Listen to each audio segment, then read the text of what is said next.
a really great, amazing journey to get to where we are at this point. So I just want to say that I'm inspired by our management, our staff, everyone. But I just want to thank our city manager, James Vega. Thank you. Thank you. Yes. Well, my evaluation's like in 2 meetings, so just keep that in mind. No, thank you. Next, we will have public comments. We will hear public comments not pertaining to items on the agenda. Zoom participants, please use the raise your hand feature if you would like to make a comment. Comments are limited to 3 minutes. This process will be the same for comments pertaining to each agenda item. Madam Clerk, do we have any public comments? We do. First one is Jamie Beavers.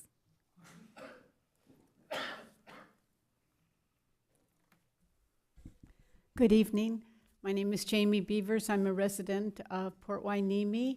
I really want to thank everyone for the amazing work. I see that busy agenda you have and how much has to be done to manage a city, and I'm appreciative of it. I'm a dog owner that has a 75-pound dog that I never take on the beach because I know that goes against our laws. This morning, I watched an owner of a dog, much more than 75 pounds, if that's very possible, release his dog at the Alaska Memorial, and the dog ran at top speed, easily 60 yards away from the owner. Completely out of control, no leash. And once the dog turned around and returned to the owner, on its way back, it stopped to urinate on the blue trash cans on the beach, then returned to the owner. And that went on for about an hour of the dog being free on the beach. This can be seen all day, every day on our beach at different times, probably at its greatest at the weekend, but it's present constantly. I had the good fortune of speaking once to Steve Gemma about it as we walked on the beach on his cleanup Saturdays, and he suggested possibly a park ranger would be a good idea.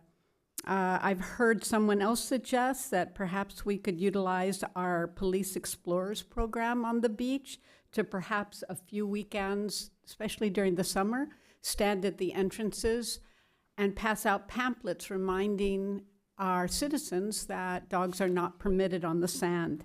It would be a benefit for our police explorers to see the reaction of our community to the laws that exist for us. Perhaps even pamphlets that have been passed out showing the location of beaches and dog parks that are close. We're so fortunate that we already have a beach that we don't have to fight for the law to keep dogs off of our beach. It's in place already. And it would just be a matter of enforcing that law and emphasizing the safety of not having dogs on our beach and even the safety of our protected snowy plover. I have 2 questions for our city council. Why do dog owners who respect the law have to endure the constant barrage of dogs on our beach? And why do beach walkers, runners, families, and children have to be confronted by dogs on our beach when we have laws in place? And I thank you very much for your time. Mayor, if I could, the item's not on the agenda, so the council's not able to talk about it, but I just wanted to quickly mention that our police chief has been meeting with the Audubon Society and actually has brochures that they prepared and provided to our police officers now about keeping dogs off the beach and particularly how it impacts the snowy plovers. So we're going to, our police department's been working with the Audubon Society to get those brochures to all our officers to get out to people. And then just on a quick note, I know last year during the summer we did a couple of things like some signage and things like that. And so we'll meet with our team as we are realizing we're getting back into summer, and we'll look at what we can do this year. Tim Fergal.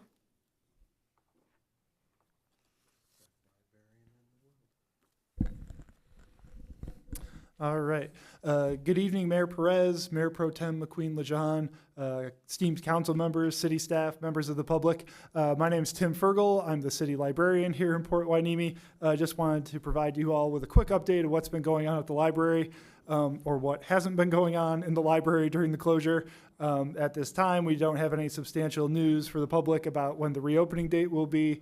The county's doing everything it can to make sure the work is moving as fast as possible. During the closure, the mobile library is still visiting Miranda Park Monday afternoons from 1 to 4 p.m. If you stop by, you'll have a chance. The Reagan Library, their new exhibit for the summer is related to Star Wars. So we have discounted bookmarks over there for reduced admission. And if you drop your name into a raffle, there's a chance you can win free tickets. Additionally, our summer reading kickoff program is going to be next Tuesday, June 11th, from 11 a.m. to 12 p.m., and that will be with Saving Wildlife International. So we'll have some live animals for the kids to see and interact with, and that will be taking place over at the community center in one of the classrooms. And just wanted to thank the city again for being such great partners to the library during the closure. So those are all the updates I have at this time. That would be next Tuesday, June 11th. We are still offering our Storytime program, and that is Tuesday mornings from 10:30 to 11 a.m. So this program will take place immediately following the story time. Thank you. So, thank you. Camilo Garcia.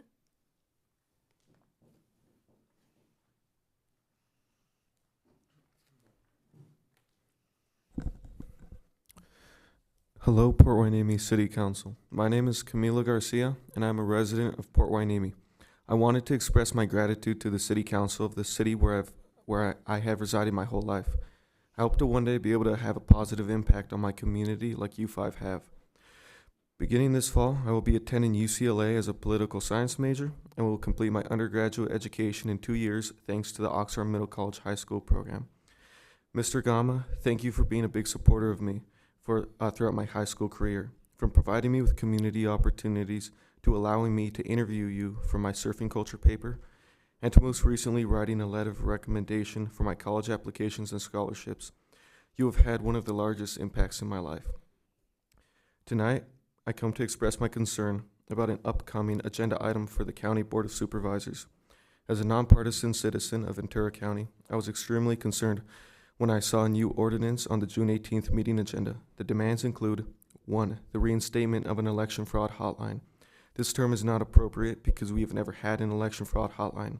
2. Appointment of a Citizens Election Oversight Commission. 3. Narrowing elections to a single day. Over the past few years, we have seen how offering people a range of time to submit their ballots has increased participation, and I worry that this might also cut out mail-in voting, which helps disabled, elderly, and a range of other people to participate in elections. 4. Requiring a 100% count of electronic votes, which would be wildly expensive, and study after study demonstrates that hand counts are not accurate compared to electronic votes. 5. Eliminating the scanning and counting of ballots in any form before Election Day. The third point troubled me the most because I will be attending UCLA next year, but I'm registered in Hueneme. Come November, if this ordinance passes, I would have to travel an hour to vote in person. I have it a little bit easier than my friends who also reside in Port Hueneme, because they will be going to Berkeley, Davis, and a variety of other schools to attend their higher education. As much as they would want to, they would be unable to vote in what should be their first election, since they will all be turning 18 this year. Another concern of mine is my grandparents. They have lived in Hueneme with my parents for their whole lives, as long as they've lived in the United States, and have voted in every single election since the year 2000, when they first became citizens. Requiring them to go to a polling place would mean counting their votes out, because they simply cannot go out and wait in long lines. Their health prevents this. I know the council cares about its residents, and that's why I love this city so much. I'm asking you tonight to help me shut down this proposed ordinance. On June 18th, a few friends and I will be speaking at the Board of Supervisors. We would love to have you and your support, and I urge you to contribute in any way you can, from speaking to the board meeting to raise awareness in our city. I would really appreciate it. Thank you for your time tonight. Thank you. We have one more public comment, which was written. It's regarding item 5, but it's on consent, so I'll read it now. I have 35 years of experience owning and renting residential property. I recently completed construction on a market rate ADU in an unincorporated area in Ventura County. I am well versed in ADU law and the economics of income property. During the last city council meeting, the members voted to revise its ADU ordinance. I don't think the council understands the implications of what it voted for. The revised ordinance has been repeatedly rejected by HCD. It appears to violate state law on several fronts. I am hopeful that staff and HCD will be able to resolve their differences without costly litigation. ADUs have downsides, which include parking and unfunded demands on infrastructure. If the council determines that they want to limit ADU construction, then low-income deed restrictions are a good idea. The HUD fair market rates are too low to support new construction, ensuring that no one will build them. The city will need to come up with other ways to meet the state mandates for more housing. The primary reason homeowners build ADUs is to gain an income source. The HUD fair market rents for the 93041 zip code are too low to allow this. Given the cost of creating an ADU under this ordinance, anyone doing so will have a negative flow for decades. What are the actual costs and rate of return? The numbers listed below assume construction costs at $400 per square foot, which is on the low side, and the current interest rate of 7.7%. Anything larger or more expensive than the ADUs listed below will result in a negative cash flow. The size of these units would need to shrink to save enough money to remedy code violations in the existing house and fund a mandated solar system. I don't know how to estimate the cost of resolving code violations on the existing home, installing solar, or loan costs for the ADU before it starts bringing in rent. I left them of the equation. Without these costs, a 318 square foot studio ADU would cost $127,000 to build and yield a monthly profit of $3. A 430 square foot one bedroom would cost $191,000 and net $5 a month. That's a return on investment of 0.0003 per year. A savings account paying 1% is 33 times higher than this return on investment.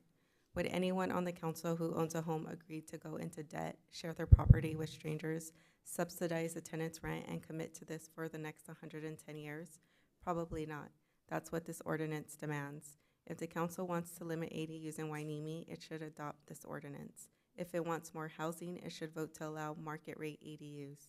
If this council or a future council decides to allow market rate ADUs, what happens to people who accepted low income deed restrictions? The market rate ADUs will be profitable, and the deed restrictions ADUs will have a negative cash flow for decades. David Scribner. And that concludes public comment. Mayor, could I quickly, on the second to the last speaker, I think it was Camille, right? So first, congratulations on UCLA and all that. That's amazing. I'm jealous. But also, you mentioned you and your friends, and if you're all Hueneme residents, at the end of the meeting today, we're going to announce that the scholarship, the Port Scholarship for Hueneme high school seniors, that's being extended 2 weeks. So if you and your friends qualify, we'd encourage you to check that out and apply. So we'll share that information on the screen at the end of the meeting. So. Nothing further? Thank you. We'll now move to the agenda approval for City Council. May I have a motion and a second to approve the agenda? Motion to approve? Second. Second. Okay. All in favor? Aye. Aye. Oh, I'm sorry. I forgot. Aye. Teleconference, I have to do roll call votes. Councilmember Gama, Yes. Councilmember Hernandez, Yes. Councilmember Martinez, Yes. Mayor Pro Tem McQueen Lejeune, Yes. and Mayor Perez. Yes. Motion passes. Thank you. Do any members have a conflict of interest to disclose for any item on the agenda? Not seeing any, we'll move on to the presentation. The presentation we have tonight is the Pride Month Proclamation, and it will be read by Councilmember Gama. Thank you. Thank you. Pride Month, June 2024. Whereas an uprising at the Stonewall Inn in June 1969 sparked a liberation movement and trailblazed a fight against discrimination and injustice, sparking a pursuit for full equity for the LGBTQ plus individuals, and whereas inspired to live up to our nation's promise of equality, liberty, and justice for all. Pride Month is a continued call to action to not only recall the trials that the lesbian, gay, bisexual, transgender, and queer have endured, but to rejoice in the triumphs and recognize the valuable contributions of these courageous individuals. And whereas Pride Month is a reminder to reaffirm our commitment to standing in solidarity with the LGBTQ plus community in their ongoing struggles against discrimination and injustice, and demand their rights to marriage, equality, workplace protection, and civil rights. And whereas it is our obligation to decry hate crimes motivated by sexual orientation or gender identity, bullying and harassment, and reduce violence and discrimination by providing protection for the LGBTQ plus individuals' fundamental rights. And whereas while historic progress has been made to deliver equality for LGBTQ plus individuals and families in employment, healthcare, housing, lending, military service, and education, we recognize there is still much work to be done, and are fully committed to supporting and defending the rights of all LGBTQ plus individuals. And whereas we recognize the resilience and determination of the many individuals who are fighting to live freely and authentically. In doing so, they are opening hearts and minds and laying the foundation for a more just and equitable America. Now, therefore, be it proclaimed that the City Council of Port Hueneme does hereby recognize and honor June 2024 as Lesbian, Gay, Bisexual, Transgender, and Queer Plus Pride Month, and call upon the community to celebrate the great diversity of the American people. Proclaim this third day of June 2024. Thank you, Councilmember Gama. So this proclamation would be presented to the Ventura County Diversity Collective Board President, Roland Catabona. Councilmember Hernandez still needs to sign the proclamation, so we're going to get her signature and have it mailed out. Perfect. Awesome. Perfect. So thank you for coming. Thank you. Thank you, Mayor Perez. Thank you, Mayor Pro Tem, council members, and city staff. I'm Roland Catabona, Board President for Diversity Collective. On behalf of Diversity Collective Ventura County, it is my pleasure to accept this year's 2024 Pride Proclamation. At DZVC, our mission is providing advocacy, visibility, safety, and wellness for the LGBTQ+ community. We envision a Ventura County where LGBTQ+ individuals, inclusive of all intersecting identities, have immediate access to needed services, are celebrated, and treated with equity and respect. We do this work via our Community Resource Center, programs, support groups, and community-based events.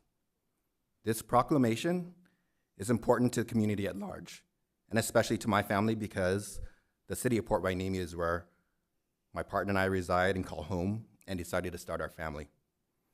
I'm the youngest of three, and my parents immigrated from the Philippines. My father retired after serving 33 years in the U.S. Navy, and my mom retired as a phlebotomist at Quest in St. John's. I'm fortunate to have their support and have a affirming family, but most individuals that utilize our resource center or whom we meet out in the community do not have that kind of support or acceptance. So my partner and I, we fostered 2 children during the COVID, and we were blessed to be able to adopt our then son 2 years ago. We want him to continue to grow up in a city where he and our family are safe, are celebrated, treated with equity and respect, just like any family here. This proclamation sets that tone for this to happen, not only for my family, but for all the LGBTQ+ families and our allies in Port Hueneme. This proclamation acknowledges that the city of Port Hueneme is dedicated to standing strong and marching forward in pride. We stand on the shoulders of generations of LGBTQ+ activists, past and present, and we move forward to creating the world as we want to see. I invite you to celebrate the community at the following upcoming events.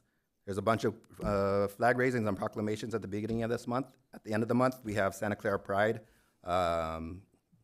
brunch on June 3rd, Pride Career Center on June 25th, Oxnard Pride on June 29th, and Ojai Pride on June 29th.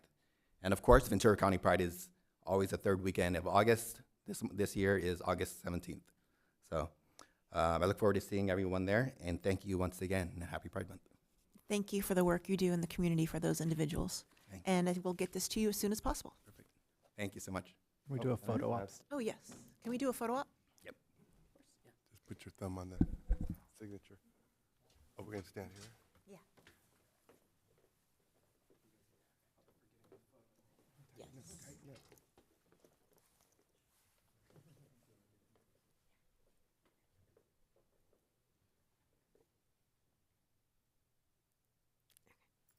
Thank you. Nice to meet you. Say hi to Damien for me. Tell him to come out again, okay? Hand that to Georgiano. Right there. Thank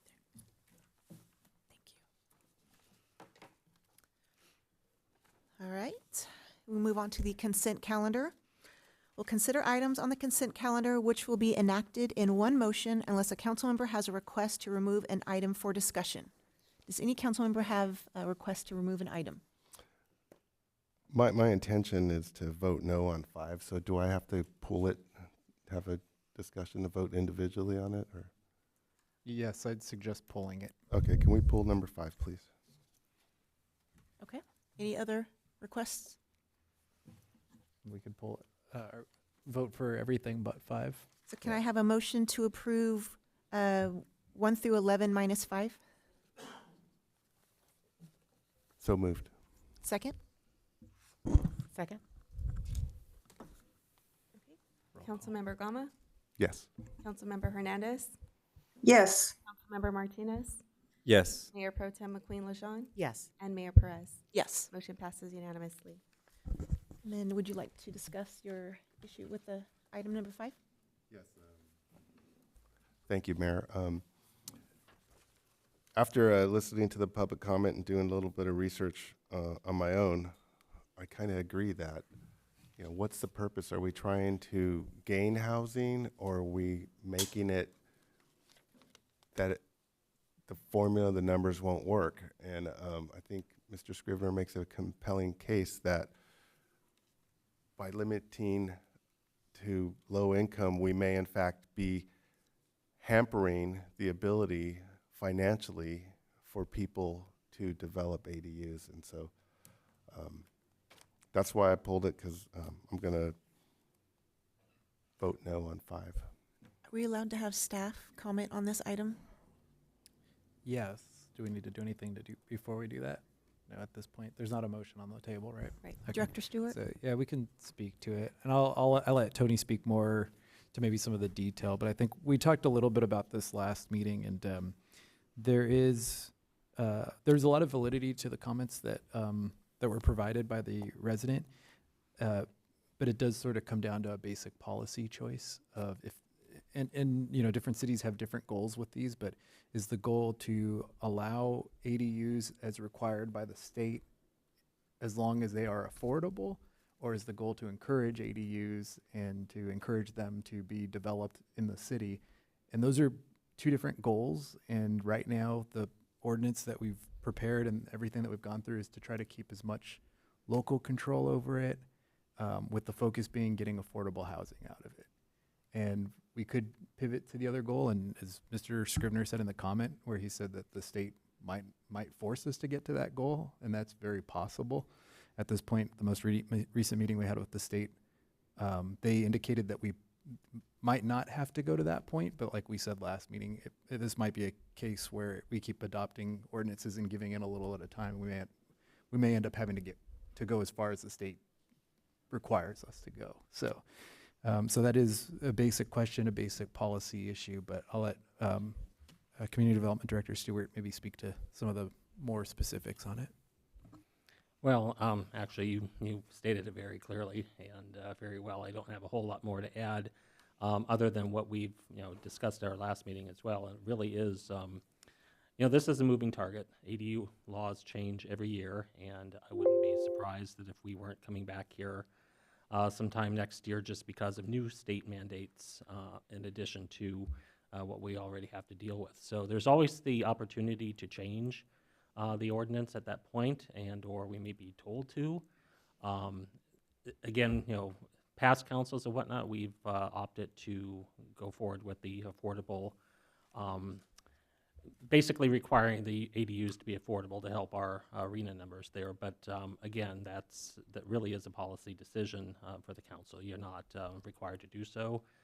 And if, as Mr. Vega said, if the goal really is just to get more rooftops constructed, so to speak, then it really is up to you whether or not you want to make them affordable or not. We have not found that folks are balking and pulling back applications or not submitting them. We still have a lot of ADU traffic at our counter, a lot of permits in process right now, and many more on the way. So when we do our annual review next year, you'll most likely see quite a few additional ADUs. In fact, we saw quite a few additional ones this year's. So we're not finding the affordability complex or issue to be a problem with the public in general here in the city. I also did want to clarify that the affordable agreements are a term of 55 years and not 110 years. So that was something I did want to clarify in the letter that was read earlier. So. Okay. The staff, does council have any further questions for staff? Mr. Stewart, is it, if it's not financially feasible to break even, would that not limit the amount of ADUs being constructed? And we haven't had this affordability clause, right? Because we're just enacting the ordinance now. So I'm just wondering, I'm just purely on economics, like, hey, if I have a nice big lot and I could squeeze a 600 square foot ADU in there, but it's going to cost X amount of dollars, is it are the applications, they don't have to demonstrate financial feasibility, but with the cap on the rent that could be charged, do we think that it could result in less units?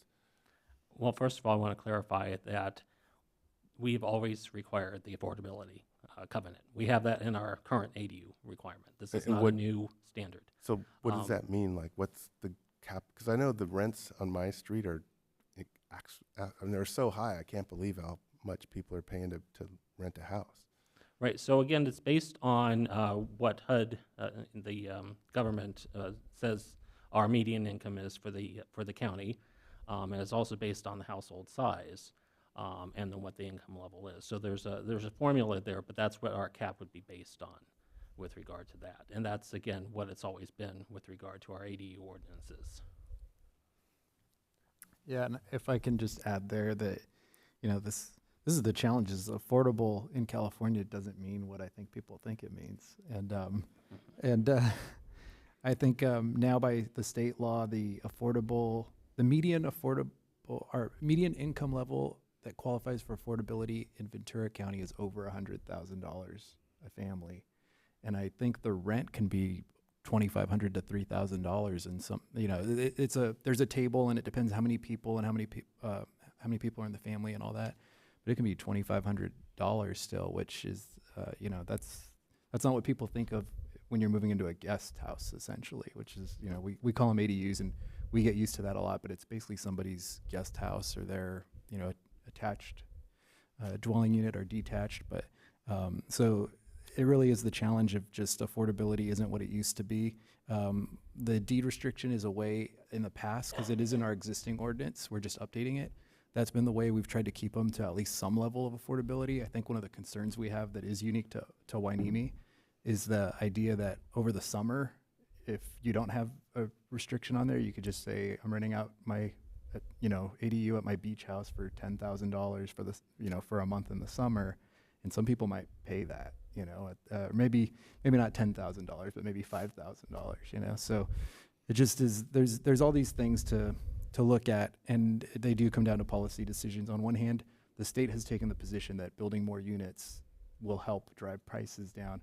We haven't really seen that yet. And so, some cities, including ours at this point, we're taking the position of, well, we want to make sure by requiring them to be affordable and not just leave it to the free market. So those are the two options that we have. The ordinance that was introduced has the deed restriction. The second reading has it. It doesn't have to be adopted, but then we would have to come back with an ordinance without the deed restriction if not. So. Councilmember Hernandez, do you have any comments or questions? for staff? No, I don't. Thank you, Mayor.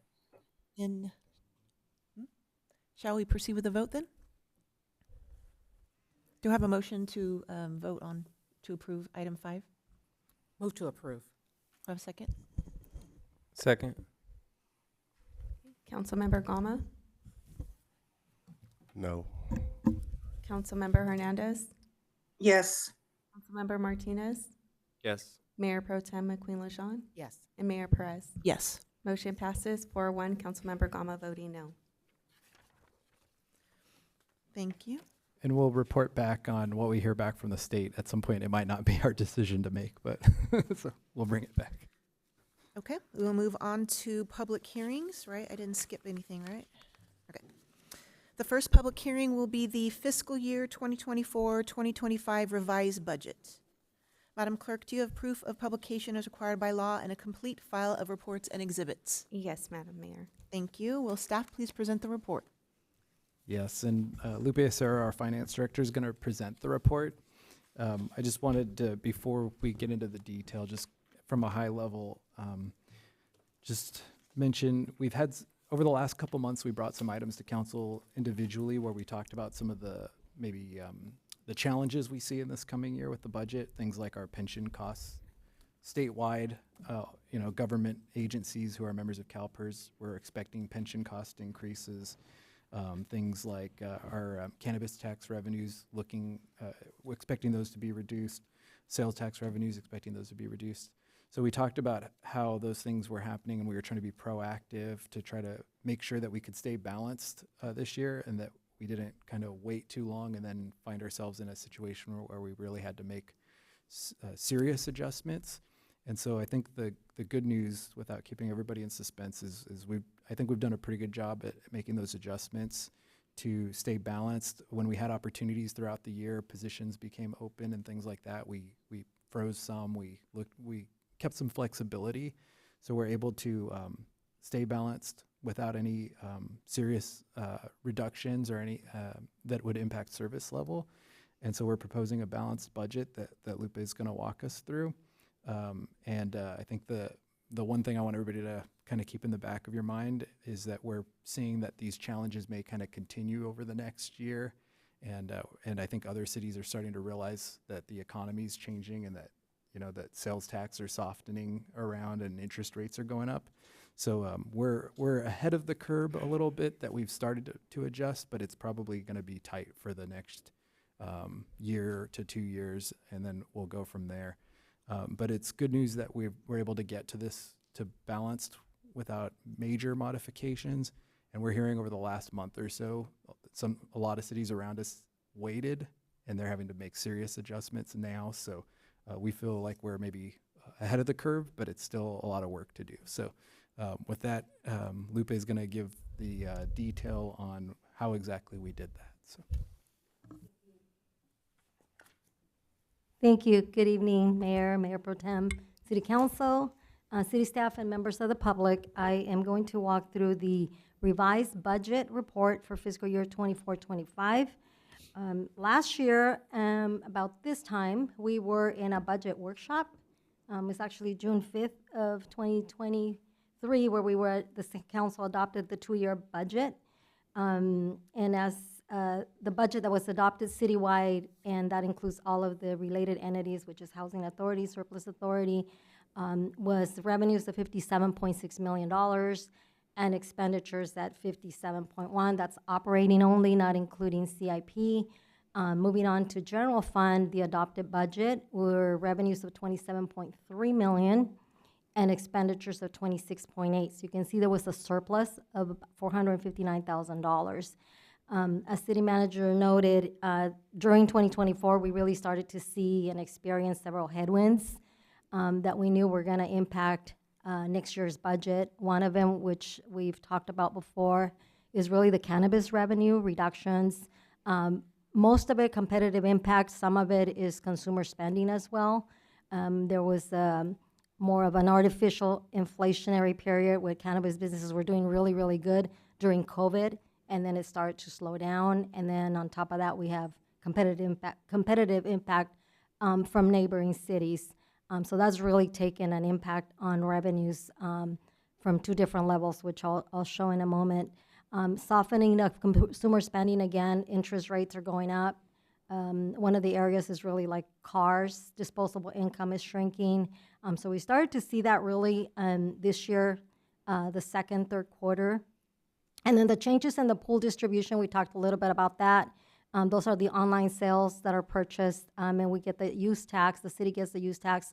It's an allocation that goes to the county, but now there's a fulfillment center in Oxnard, and because that's the point of sale, the distribution has shifted, and in essence, the city's getting a little bit less, or a lot less. Pension costs going up, both the unfunded liability and just the ongoing normal costs. So that's a combination of both. And then overall, just cost of doing business. I mean, our cost of materials, our contract services are going up. And again, so we started to see this, started to make some adjustments. We didn't fill some positions that were budgeted for vacancies, so we're going to talk a little bit more about that. But we are very pleased to present a balanced budget, general fund budget. And the revenues are 27.1 million, and operating expenditures, again, at 27.1. So here are these are the highlights of what happened with revenue. The net decrease in revenue is roughly $200,000. But when we started looking at this and we started having conversations with HDL and looking at sales, we were really looking at a 2.1 deficit because we were looking at decreases in revenue from sales, total sales of 1.2, and then we knew that cannabis has been decreasing, and that's the 5% that the city receives. That's down almost $1 million, or projected to be down. And so it was pretty concerning when we started this budget process. We started looking at other sources of revenue, and luckily, or fortunately, there was an opportunity to increase property taxes, $700,000. And that's because the city satisfied the obligations for the redevelopment agencies. There used to be a tax deduction, if you will, that would go to the county to pay for those obligations. That is no longer the case, so we get all of the property taxes, so that's helping. And that was a significant amount that helped offset. Our investments, council approved new investments with Chandler Management last October. We shifted $20 million from our Wells Fargo account where we weren't earning a whole lot. And we came in right at the right time because we're hovering about 5% earnings. And so that's helping out. And then state and local grants and other revenues such as charges for services. We took a look at every single line item. Most of that, or a majority of it, is the Ventura County Organized Task Force grant that we didn't have in the budget. And that is $450,000 of that amount. So all of these different line items are helping offset those revenue losses. And we started taking a look at salaries and benefits. As city manager noted, there were a number of positions that were not filled. Some of them were part-time positions, and those are attributing to some salary savings, but net, our salaries and benefits are still going up $134,000 for general fund. And the big portion of it is the pension and other post-employment benefits, and that's $532,000 for general fund only. We also increased, or not increased, but just normalized the overtime. We had reduced it, and then at mid-year, we came back to council and increased it again for PD. So we went ahead and normalized that, a total of $150,000. And there's a note here to mention that pension costs will continue to be a challenge. So that's something that we're gonna have to continue to look at in years to come. And these are the positions that we eliminated from the budget. We are not budgeting for 4. And these are positions that impact both general fund and enterprise funds. So I just wanted to show the full FTE count. So it's a total of 8 positions. Public Works, there's a reduction of 4 positions that are not budgeted for in the budget. We're not budgeting for the associate engineer, the principal engineer, And there were 2 public work operations technicians that had been in the budget, not filled. The police support services manager is one FTE position that we have it budgeted as a part-time position, as an annuitant. And so we didn't budget for that position in the budget. The building official has not been budgeted in the past. We continue the contract for that position.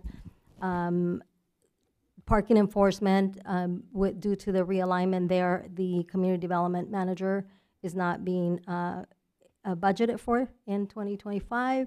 And then we had the 2 part-time positions. We had a code enforcement part-time that we had not filled, and we had an intern part-time in community development. So that is the equivalent of 8 positions. And then there were we're proposing a number of reclassifications, mostly in public works. And that's really taking a look at staffing levels, expertise, tasks, and doing, what I like to say, doing more with less. And so the landscape supervisor proposing to reclassify that position to landscape manager. And then we have the solid waste coordinator and the wastewater maintenance lead. Both of those positions are enterprise fund positions. Those are proposed to be reclassified to public works program managers. And the deputy public works director reclassified to include a city engineer. So it would be the deputy public works director, civil engineer combined. And that's the reason the principal engineer position would be unfilled and not budgeted in the budget. And then the mechanic too would be reclassified to senior mechanic.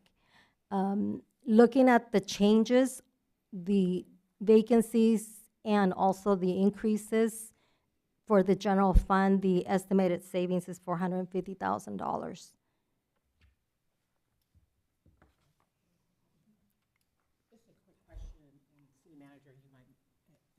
Yeah, of course. You might be able to answer it for me. I just want to say it out loud. We're talking about a lot of positions that we're either not going to fill or we're going to reclassify. I know some of them are vacant already, so there's been no incumbent in them. But I just want to ask the question out loud so the residents can hear. So are we not going to be getting some service because of the reclassifications and realignments and the positions that we're not going to be hiring? Are the residents going to see any level change in support?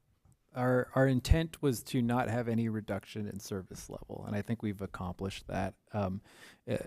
Like Lupe said, sort of the motto was do more with less, and so we're eliminating some positions, but for the most part, those had been vacant or are vacant currently. There is one position where we have a person retiring, and so that's the one position that has an incumbent as of right this moment.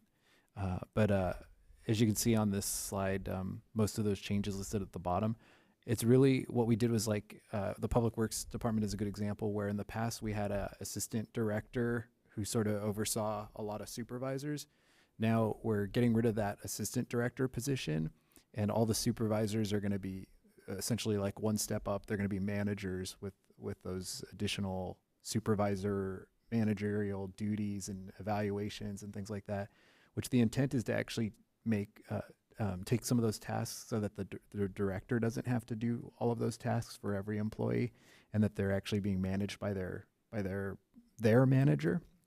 But then at the same time trying to do it smartly in a way where we're saving money because we don't have to have this $200,000 assistant director position that we had previously. So it's, essentially it's, where there's maybe was a layer that is good to have. Right now, we're entering the phase where if we don't need to have it and we can do it more efficiently, we're going to try to do that. And so my summary would be that these were reductions proposed with the idea at this point of no impact to service level. Thank you.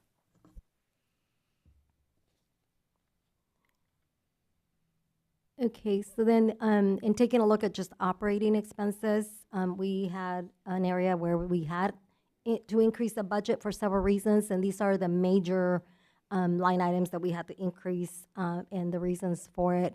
So software cost is a pretty significant one, $95,000, And that is related to the fact that we're transitioning systems, and we have to continue the legacy system until we fully transition from Tyler 100%. And so we still need the support, and we're doing it in phases. So we need it for fiscal year 2025. So after next year, it will go away. So we'll have one system, one fee, one annual fee. Police, firearms, weapons, I kind of put them all together, $50,000. So it's several items that are $15,000 for firearms. The radio, $34,000.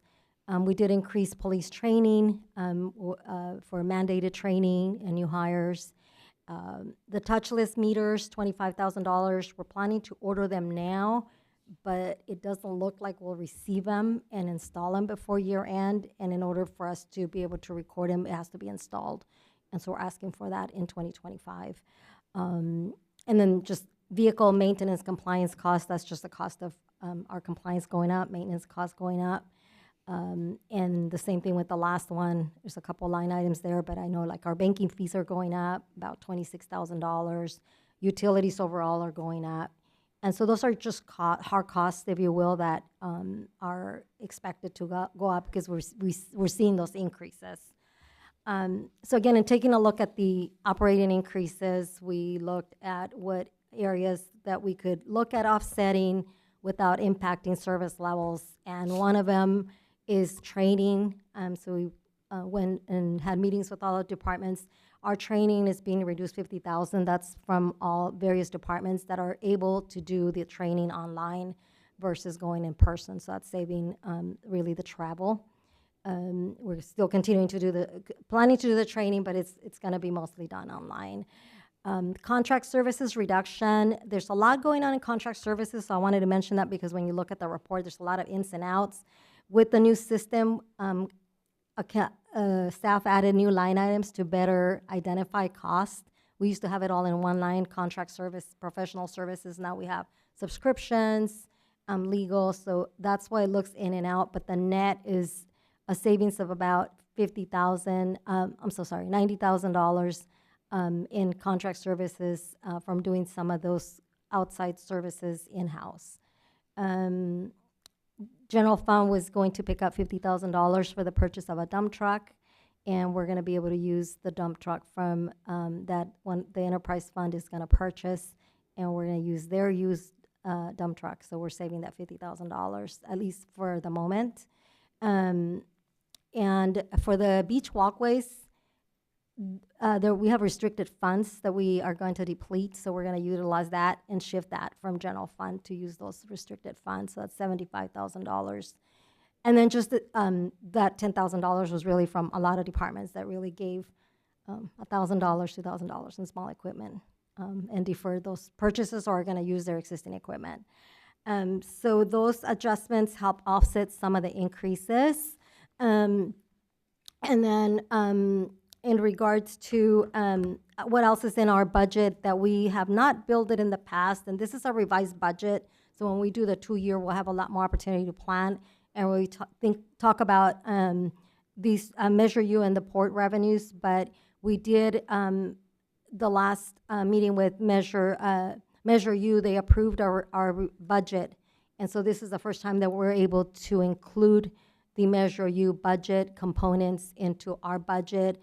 There were some slight revisions to the dollars because when they approved it, it was based on the approved budget. Now we're making some revisions, reducing some costs, but all the categories remain the same.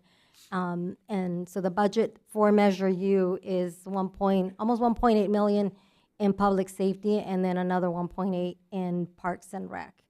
And then all the port revenues, our revised estimate that we received from the port is that we'll get $2.8 million for the agreements, and that revenue is also being used to provide police services. So our operating budget for police is about $12.4 million, and so that equates to about 14% of operations. And then the second bullet point here, we're doing the street maintenance. The $1 million will be used for the Wainimi Road. So $1 million from the port, and then $1 million from general fund.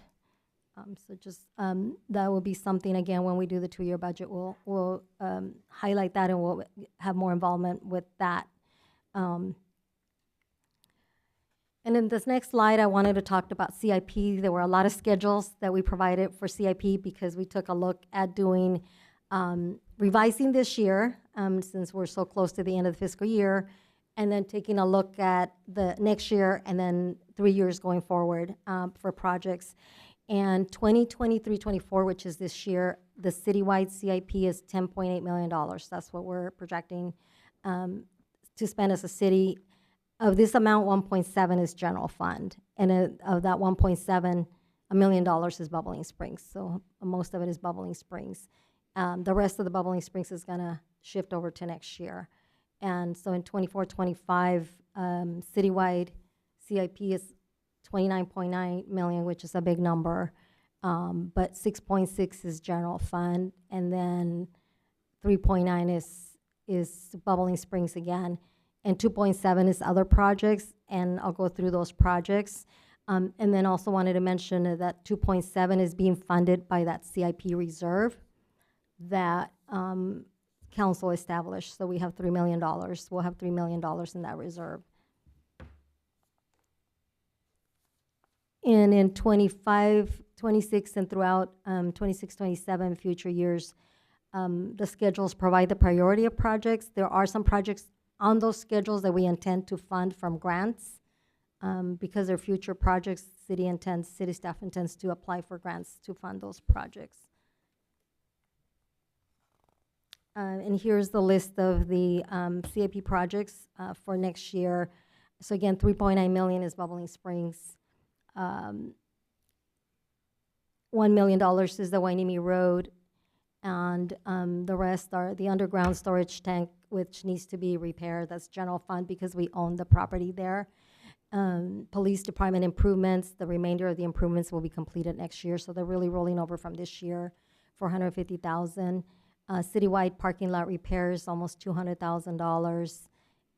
City facility tech improvements, $180,000, and then that's part of it is the remainder, the balance of the Tyler software is included in there. Another $180,000 for storm drains, and then $24,000 for Wainimi Beach Walkway. Like I said, the other walkways will be paid by restricted funds, so that's the $6.6 million.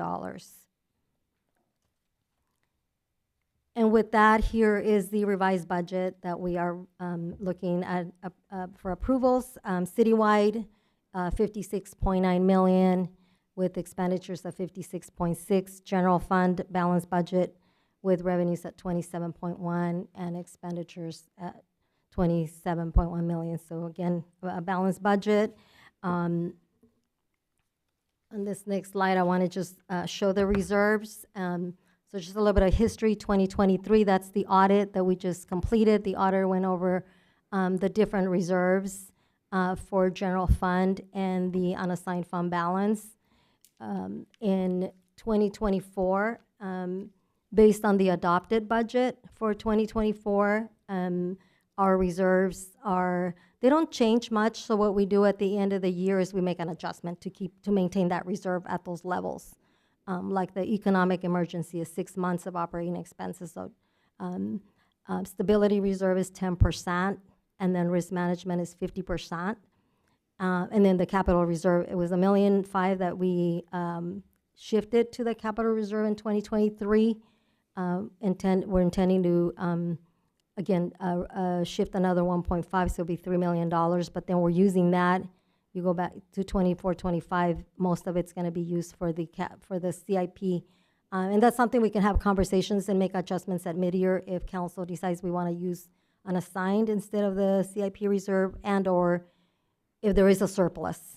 So we have one-time revenues that come in, or less expenses, or a little bit of salary savings, which usually happens when people leave and you don't fill that positions, you're going to have some salary savings. So there's some opportunity to take a look at that. But at the end of 2025, we're looking at an assigned fund balance of $7.5 million.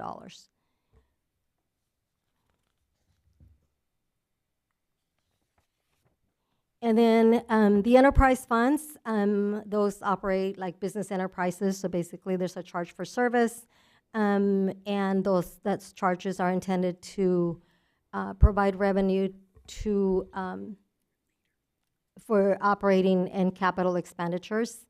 And in this chart shows the estimated, the ending fund balance from the beginning fund balance this year, and then the proposed net income for the enterprise funds, and then their CIP. Enterprise funds reserves per policy, and that's something that we can also take a look at, is 3 months of operating expenses. And so that's what's built into that reservation and CIP number, the $9 million total. And then the ending fund balance, again, it's pretty strong for water operations. One of the areas that we'll be taking a look at with Public Works is the future infrastructure needs for all of the enterprise funds due to aging, repairs and long-term needs. So we'll be looking at that, assessing the need for rate adjustments in the future. Director Sarah, hold on one moment. Councilmember Hernandez, do you have a question pertaining to something right now, or do you want to wait until she's done? I had a questions regarding the last couple of slides, but I can wait till she's done. Okay. Yeah, I'll just lower my hand. Thanks. Thank you.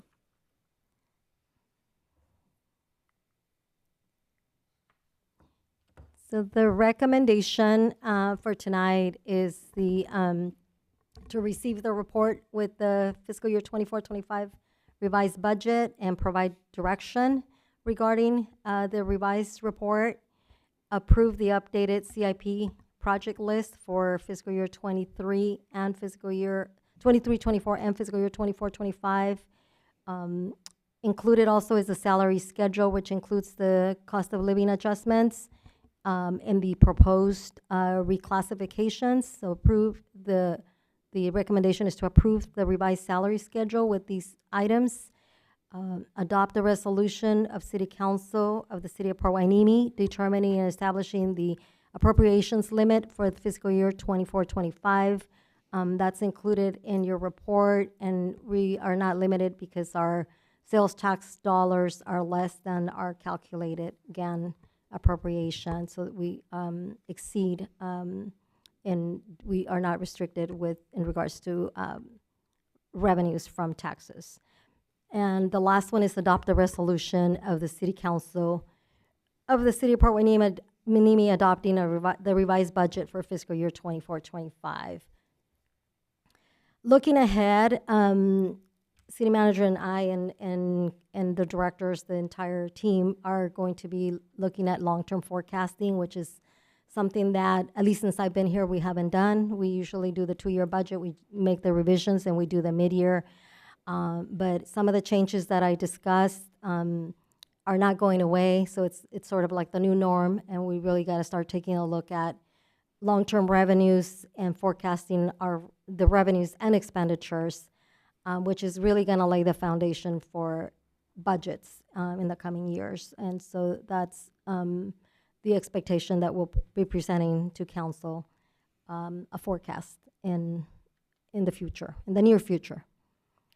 With that, I'll take any questions, and I apologize, I don't think I put a slide for questions, but. Thank you, Director Cerro. Councilmember Hernandez. Thank you, Mayor Perez. And thank you, Ms. Acero, for your presentation and your hard work on this budget. Thank you, James, for your efforts and everything you've done to bring our budget in balance. Congratulations on a job well done. I very much appreciate it. I'm sure council does as well. I just have a couple of questions to help me better understand the staff report. On page 3 of 98, there's a table here, and it mentions the revenue and expenditures of $27,093,918, exclude the risk and fleet revenue and expenditures, which are a separate division, which is now under the general fund. What does that mean? Absolutely, great question. What I was trying to do on this chart here is normalize to what the adopted budget was, so it was apples to apples. With the conversion to Tyler, we brought over fleet and risk were separate funds, and now they are still separate divisions, but they're part of the general fund. We're still tracking them as separate divisions, but they on the reporting that they're going to be included. And that's the reason that when you look at the revenue and the expenditures on the Schedule A, it's 28 million, 28.2. The difference is the fleet and risk. Those divisions are now in the general fund, but they're separate. And those get allocated out. And so that was one of the reasons that we decided to bring him over, because at the end of the year or monthly, we allocate all the fleet costs to the different divisions. So it's an allocation. Okay, thank you. I think I understand that. And then, public safety is always a large portion of a municipal organization's budget. So I do have a couple of questions on police costs. I noticed here there's an increase of 150,000 to restore police overtime to historical norm. What is the historical norm? Do we know that? Yes. We do. We have, I think for investigations, it was either 600,000 or 700,000. And we had brought it down to 500,000 if memory serves me right. And then we adjusted it back up at mid-year. Let me find the Back to 600,000, I believe. Okay. And I think that just comes down to a lesson I learned maybe 10 years ago doing a budget, of being realistic doing a budget and not optimistic doing a budget. We had this conversation internally, that we can put whatever number we want in our budget and say, well, hopefully it comes out to that. And so we looked historically at the last 5 years of police overtime, and it's consistently the same amount. So putting a lower number in than that and just kind of hoping that it works out we're going to end up being short at the end of the year. So we had come back at the mid-year to adjust to that historical level. So we wanted, again, to this year, when it was adopted at that time, it again reduced the amount, but we wanted to do the same thing and just keep it at that historical level. So. Okay, thank you. And then as far as police training for mandated training, how much of that is post-reimbursable? How much of the mandated training is post-reimbursable? Do we know that? I don't have the number off the top of my head, but I will provide the number. Because when that comes in, and we've had conversations on that, because it's revenue, it really gets coded as miscellaneous revenue. So we still have to show the 100% of the expense, but that's a great question. I will provide that information. Okay. And we do know some of it is post-reimbursable because we had that conversation, but I don't know that we had an exact number yet. Okay, all right. And then the position descriptions at the, which are attachment 1 to the board packet, to this item. Are we approving those as well, the position descriptions? Or are they final and ready for us to approve, or Yes. is there something else that needs to be done to those? No, and so the intent was to approve the modifications today and then the job descriptions for those positions today. Okay, and those have been through HR? Yes, HR prepared them. Okay, all right. I think that's it for my questions. Thank you very much. Again, congratulations and thank you for bringing to council a balanced budget. Thank you. Any other council members have questions? No? Councilmember Gama? Mayor Pro Tem? All right. Seeing no further questions, we will open the public hearing and take public comment. The public hearing is now open for public input at 7:35 p.m. Are there any public comments regarding this item? No public comments. Thank you. Seeing none, we will close the public hearing. Public input has been concluded. I will now close the public hearing, the time being 7:35 p.m. We have before us a recommendation to receive a report of the fiscal year 24-25 revised budget and provide direction regarding the fiscal year 24-25 revised budget report. Approve the updated capital improvement plan projects for fiscal year 23-24 and fiscal year 24-25. Approve the revised salary schedule, which includes position reclassifications and the cost of living adjustments per the approved MOAs. Adopt a resolution of the council of the city of Port Hueneme determining and establishing the city's appropriation limit for the fiscal year 24-25, and adopt a resolution of the Council of the City of Port Hueneme adopting the revised budget for fiscal year 24-25. Do I have a motion and a second? I'll make a motion to approve all the recommendations. Second. Second. Thank you. No further discussion before we go for a vote? Madam Clerk? Councilmember Gama, Yes. Councilmember Hernandez, Yes. Councilmember Martinez, Yes. Mayor Pro Tem McQueen Lejeune, Yes. and Mayor Perez. Yes. Motion passes unanimously. Thank you. Congratulations, staff. Great work. Thank you.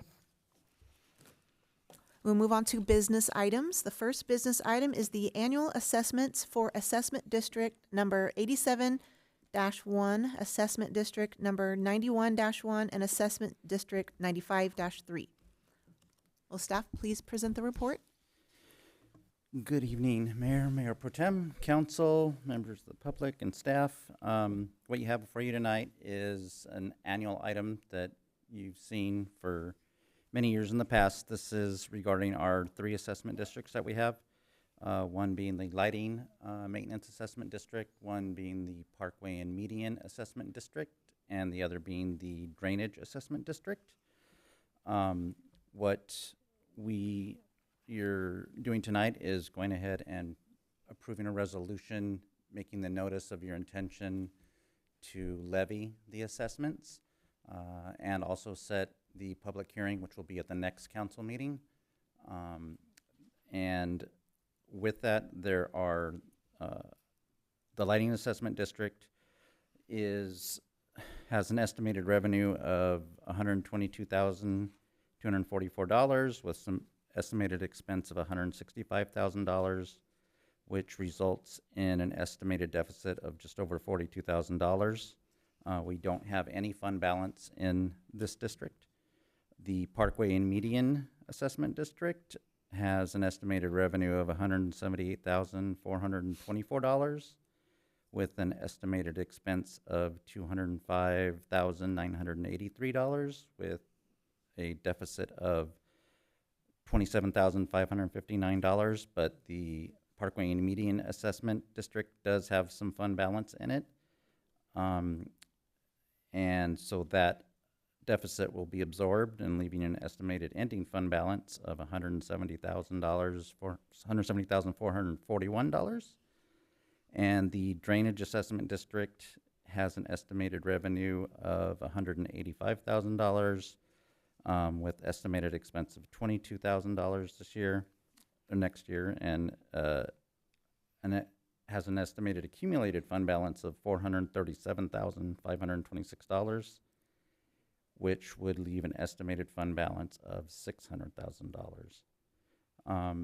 The Drainage Assessment District, we may end up coming back at some point. We were contemplating work.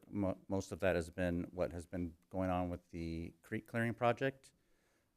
We had originally anticipated maybe not doing some of that work just because of the timing and some of the things that were going on with the park project.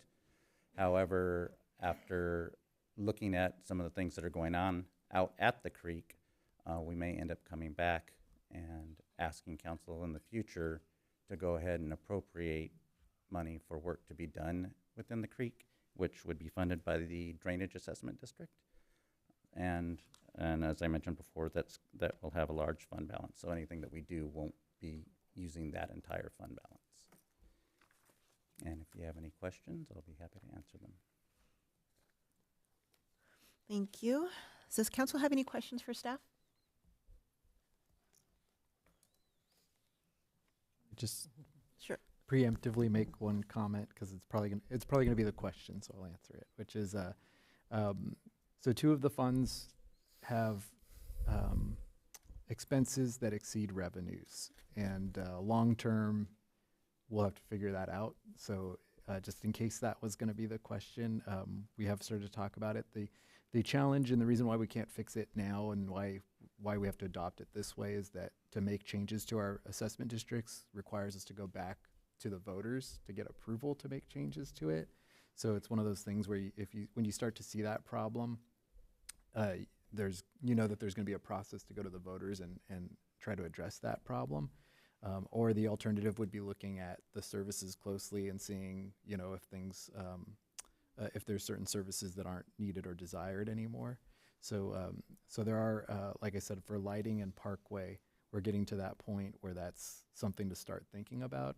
But as of this point, right now, our current budget includes sort of the little, covering the little additional cost on those two, and the drainage district is in good shape. So we recommend adopting or moving forward with this at this time, and then it's just something that we'll have to look at in this coming year. So. Why are these assessment districts so difficult to get anything done with them? Why does it require so much work? It's required every year that we go through this process, that we hold a public hearing to levy the assessments, and then we're required to pretty much track and keep record of everything we do that we charge to the districts, and that's a whole process. There's other cities, some around us, that have had problems where there's been millions of dollars kind of commingled between going where it shouldn't go and things like that. So there are a lot of work, but and then, like I said, and then to make adjustments to it, you have to go through a Prop 218 process. So it's just everything you do with them is a lot of work.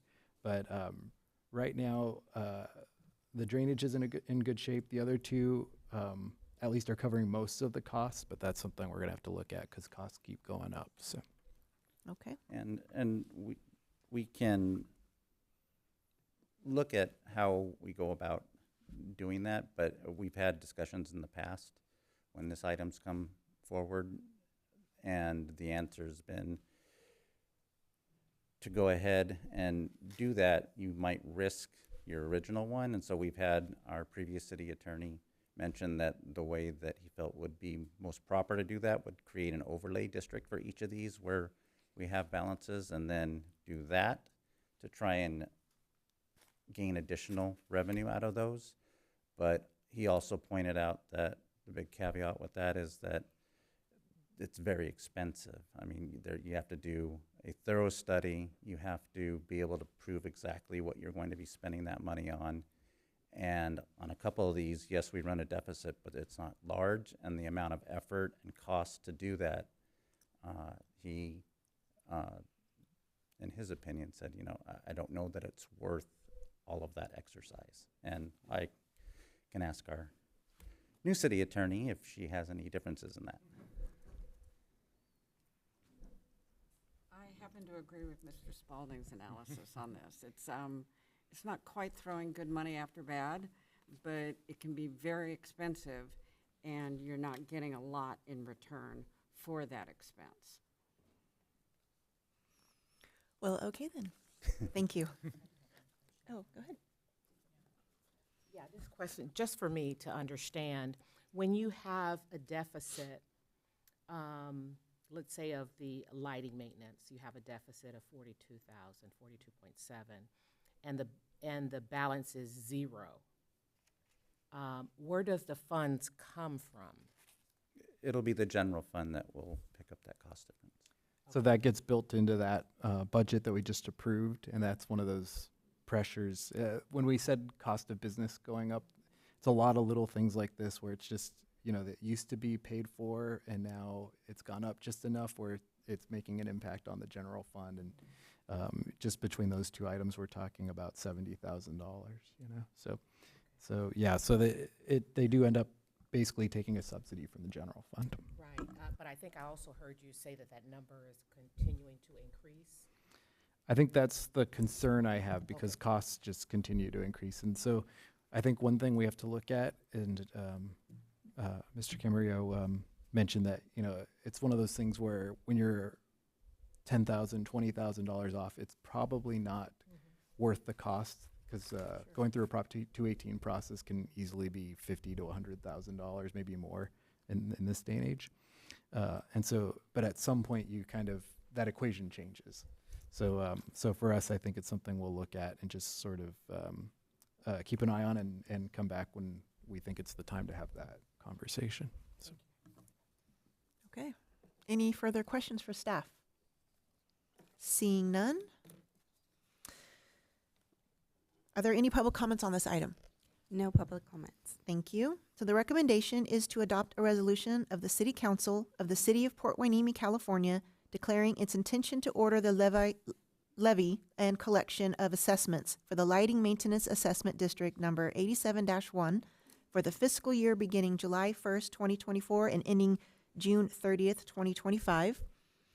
To adopt a resolution of the City Council of the City of Port Hueneme, California, declaring its intention to order the levy and collection of assessments for the Parkway and Median Assessment District number 91-1 for the fiscal year beginning July 1st, 2024 and ending June 30th, 2025, and to adopt a resolution of the City Council of the City of Port Hueneme, California, declaring its intention to order the levy and collection of assessments for the Port Hueneme Drainage Maintenance Assessment District number 95-3 for the fiscal year beginning July 1st, 2024 and ending June 30th, 2025. May I have a motion and a second?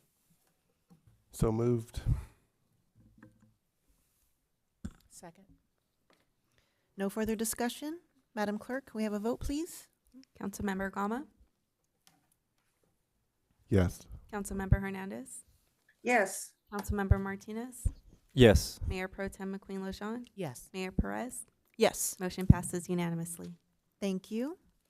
The next item is the annual review of the City Council Policy and Procedures Manual and resolution approving an amendment. Will staff please present the report? Yes, thank you. Thank you, Mayor. This one I'll keep brief. So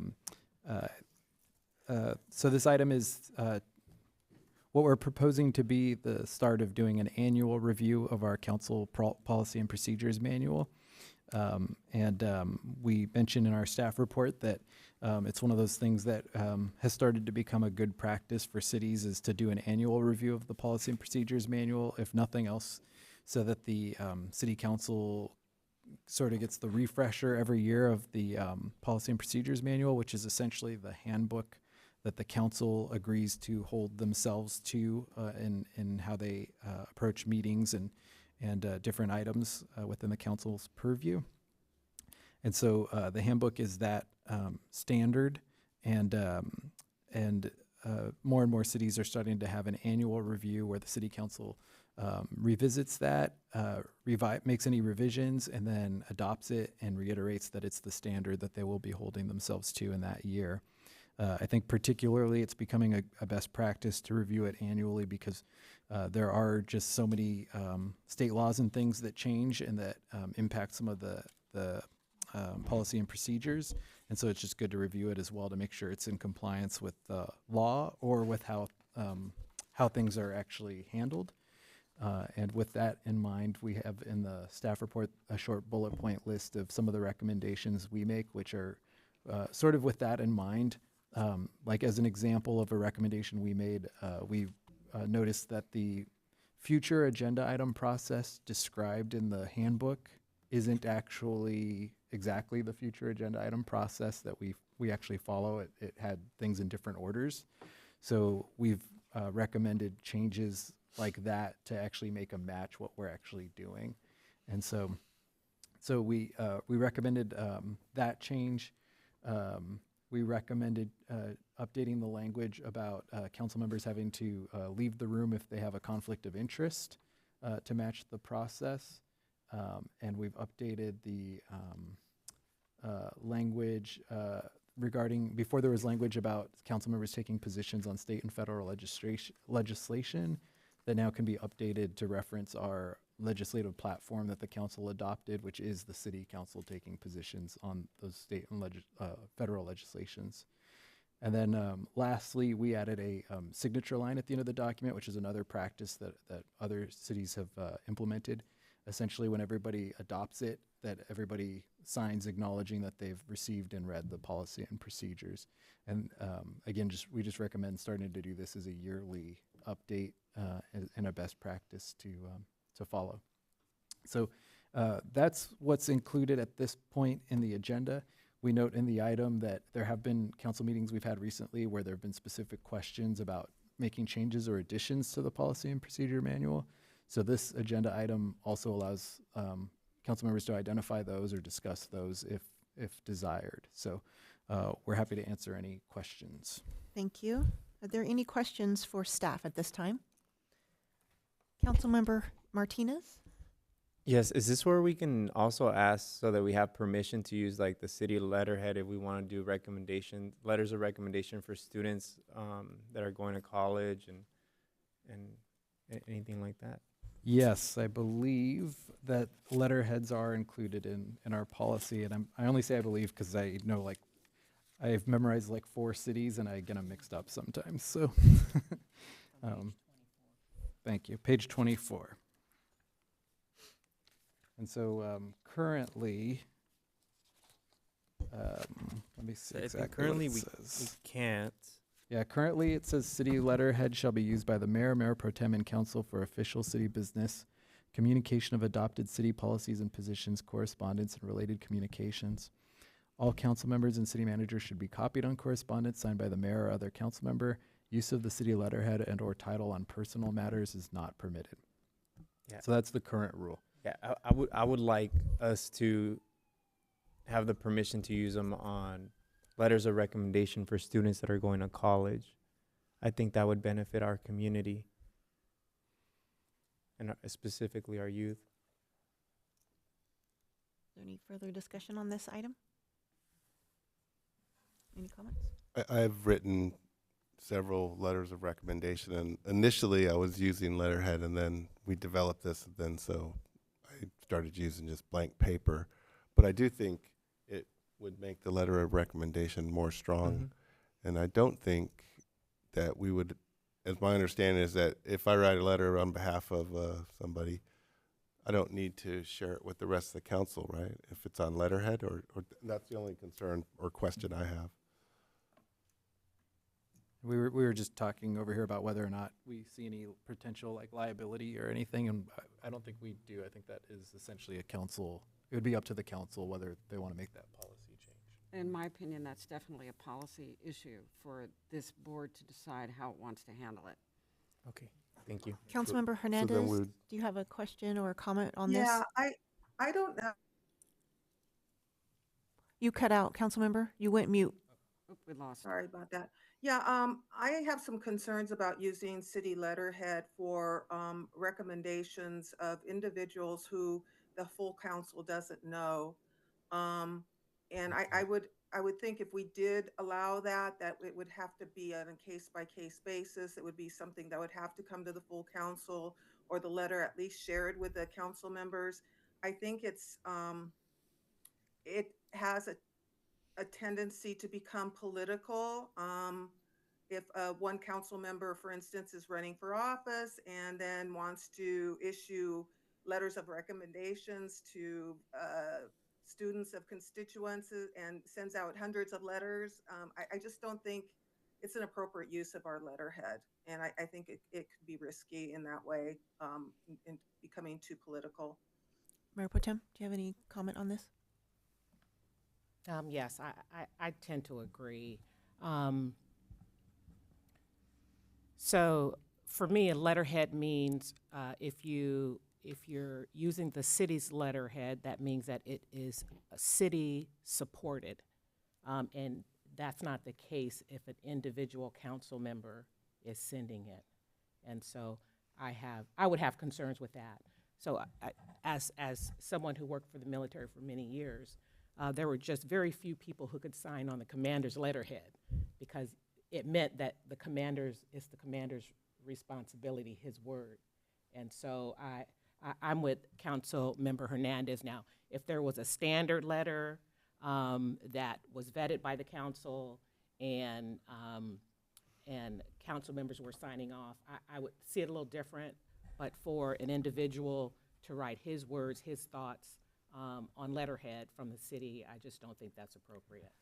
I agree in part on this, because it is, when you're writing on a letterhead, it's considered official business coming from the city. So I think in that regard, all the council should be brought into the discussion, and maybe it be mentioned at a council meeting if a request to be done. Maybe more involvement at the council before just sending out letters of recommendation as the person needs. So would a consideration be for approval, some type of approval process or notification to council? Maybe like asking permission, like, hey, just like if I was to come to council and say, hey, just I would like to use one of the letterheads for a letter of recommendation for a XY student, you know, because that way we're not doing, say, hundreds. You know, I don't think that's right, but I do think that it makes a big difference when we do write a letter of recommendation with the city letterhead, and it feels more official, and I think it gives a better chance for the students that are getting those letters of recommendation. So establishing a type of process. Councilmember Hernandez? Yeah, I have another question. So, Councilman Martinez, are you talking about your students? Yes. Okay, Yes. so I think that's a conflict of interest.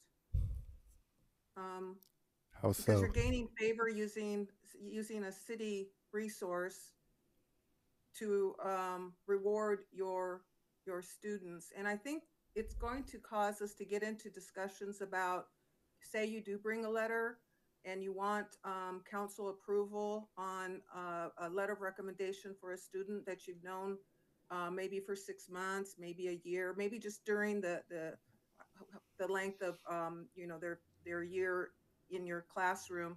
Maybe that's not long enough to really, maybe for me, when I write a letter of recommendation for somebody, I want to know that I've had years of experience knowing this person, not just a short time. So I think it's going to lend itself into getting into those kinds of discussions, and we could really get bogged down in that.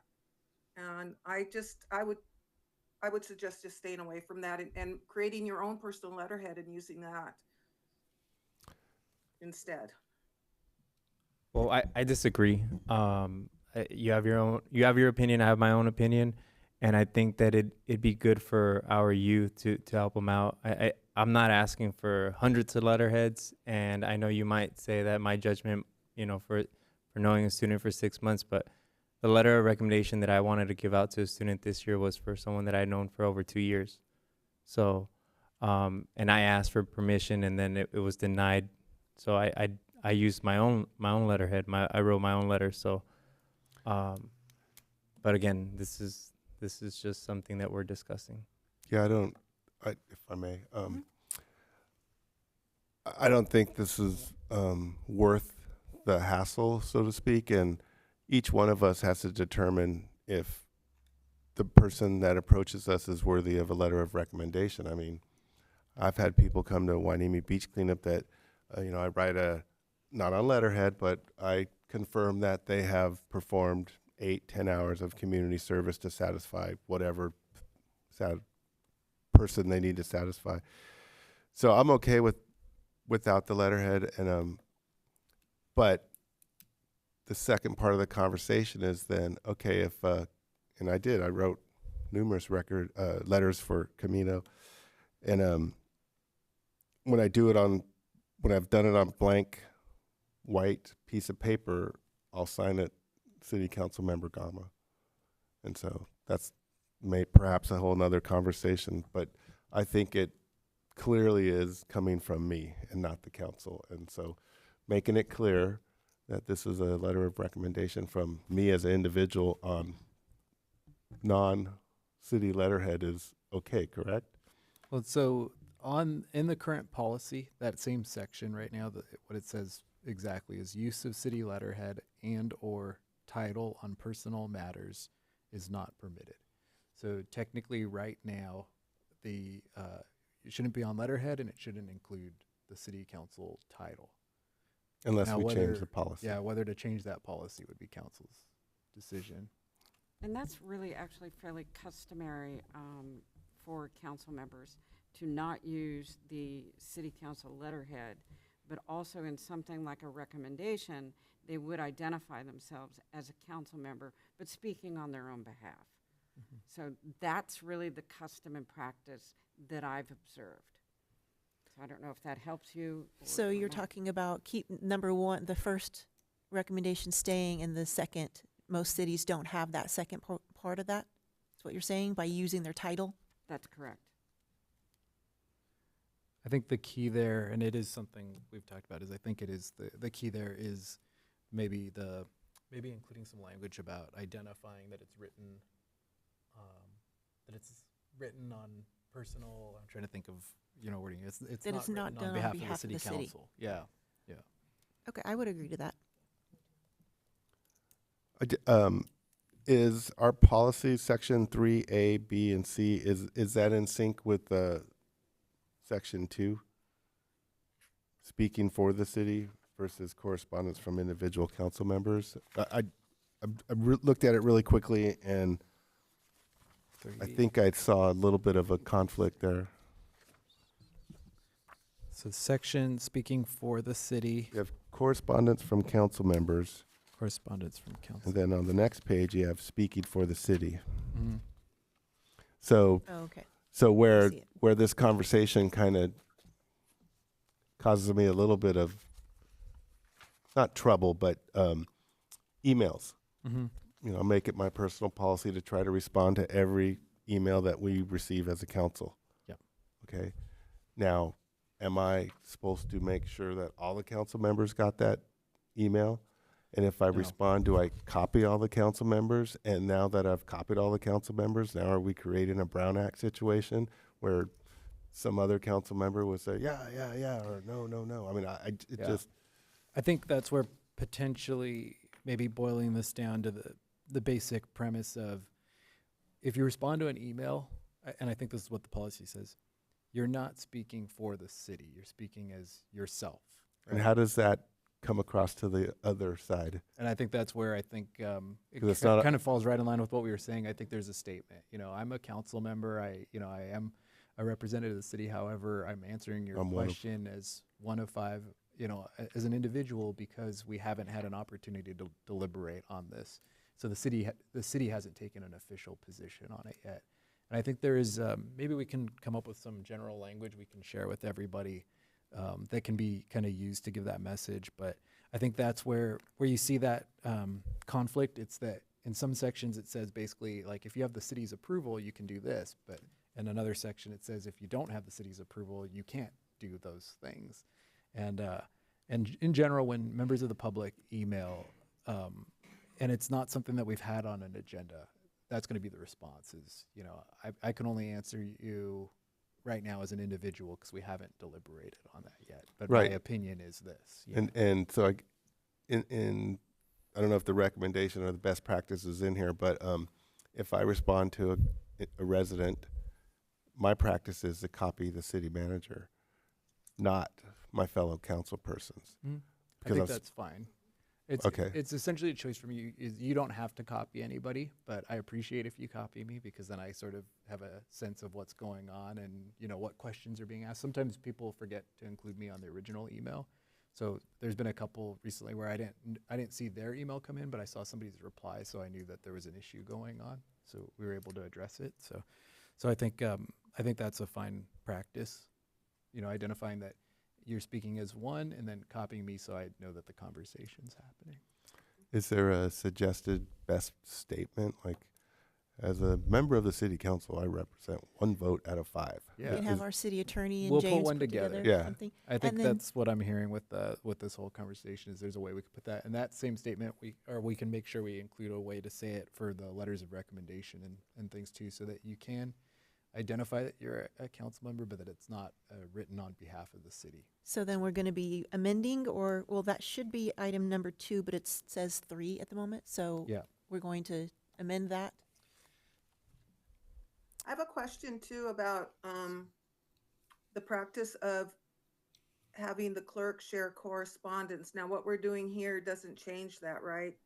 When something comes in by mail, and it's addressed to, I guess, I don't know that we all get it. If it's like addressed to the city in general, I the city think- clerk still needs to make sure that we have. That it's shared with copies of everybody. it, Right. Yeah. Right. So it wouldn't impact that. It would just I think what we're talking about would be just making sure that if anybody were to reply to that they're not replying on behalf of the council or the city. Okay.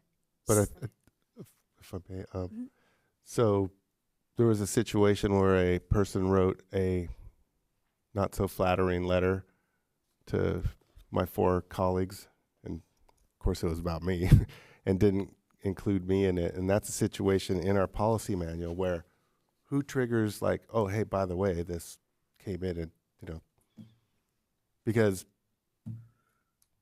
and it's in the policy manual. Like, so if I get an email and I see that 2 other council members were copied and not the other 2, it's my responsibility to bring it to the city manager. So it could be, or how do we handle that?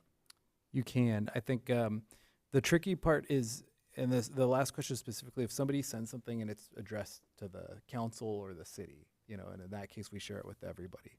I think the trickier one, and sometimes we're not even copied on them, but it's when somebody just emails a council member or 2 directly. And in that case, they have the right to do that. They don't have to communicate. A member of the public doesn't have to communicate with the full council. They could just say, I'm talking to this one person and that's my council member. It's not officially, but they can choose to do that. Right, but our manual says if a majority. What if they're sending it to 3? I think he's wanting to ask, Yeah. and Oh, 2 okay. are left out. Okay. So what is the process? So again, the challenge, or maybe the distinction there, and Joan can speak if I'm wrong here, but if somebody sends it to 3 and says to the city council, but they only send it to 3 and we see that, we make sure we send it to everybody. Because there's a possibility that maybe So the process would be they to forward it to you. correct, and that's something you can do if you notice, hey, I saw it and it says to everybody, but it's only really gone to 2 people, because some people just don't have everybody's email address. So that's something. And I would say we've been trying to do that more of when we see those and we see them addressed to the full council, we make sure everybody has it. But maybe the gray area becomes when somebody just emails 3 individually and doesn't, and we don't know they emailed 3 and they don't say they emailed 3, which happens on occasion. Yes, Yeah.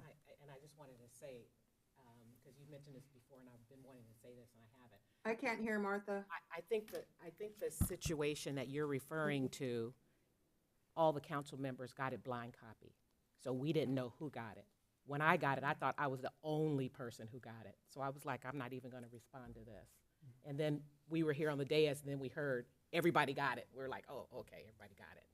So that's what happened on that, just so you know. It was blind copy to everybody, so no one knew someone else received it. I thought it was just to me. But so our practice Yes. would be when we see that and we catch that, and if it says to everybody, but we don't think it went to everybody, we over communicate. We will try to share it with everybody. Are there any further questions or comments on this specific section? If nothing else, I'm going to just go by section as we amend and then do a vote to approve what we've discussed as the changes. Is everybody clear on, go ahead?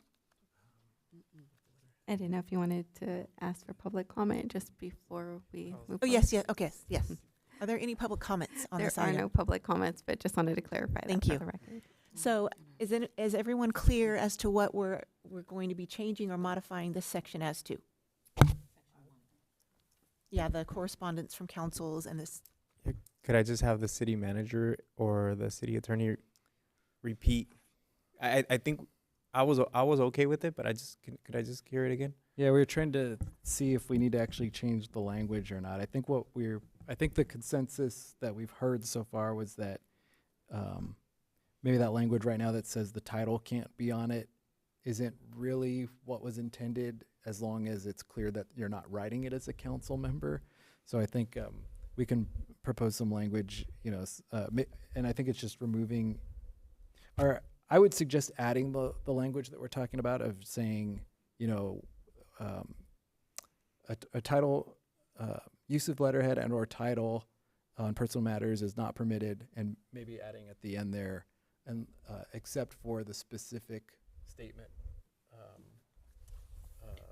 And those are for emails, not for letters on letterhead. 'Cause No, Right, this is doing not letter. using city Got letterhead, it. yeah. Okay, that's Yeah. helpful. So it's for the personal stationery section. Okay. So we'll prepare some, I think the direction then is It's a disclaimer, we're just gonna. we'll prepare a write it. disclaimer, yeah. Yeah. Yeah, so maybe we can just say in there something like, a council member should use the provided disclaimer for any Individual responses? any individual responses. Email responses. Email responses. What about regarding the letterhead? Yeah, Or No, do can we- but not changing that. But we're confusing the two items now. Well- Email is separate from personal. And no, yeah, well, we're not changing it. You can use your own letterhead, but you have to still make the disclaimer that Right. not speaking on behalf of the city. And just to be You can clear, still use your title. a letter of recommendation is a personnel matter, a personal matter? Yeah. So think council's that's not what the okay with that. consensus was. That's what I'm hearing right now. Yeah.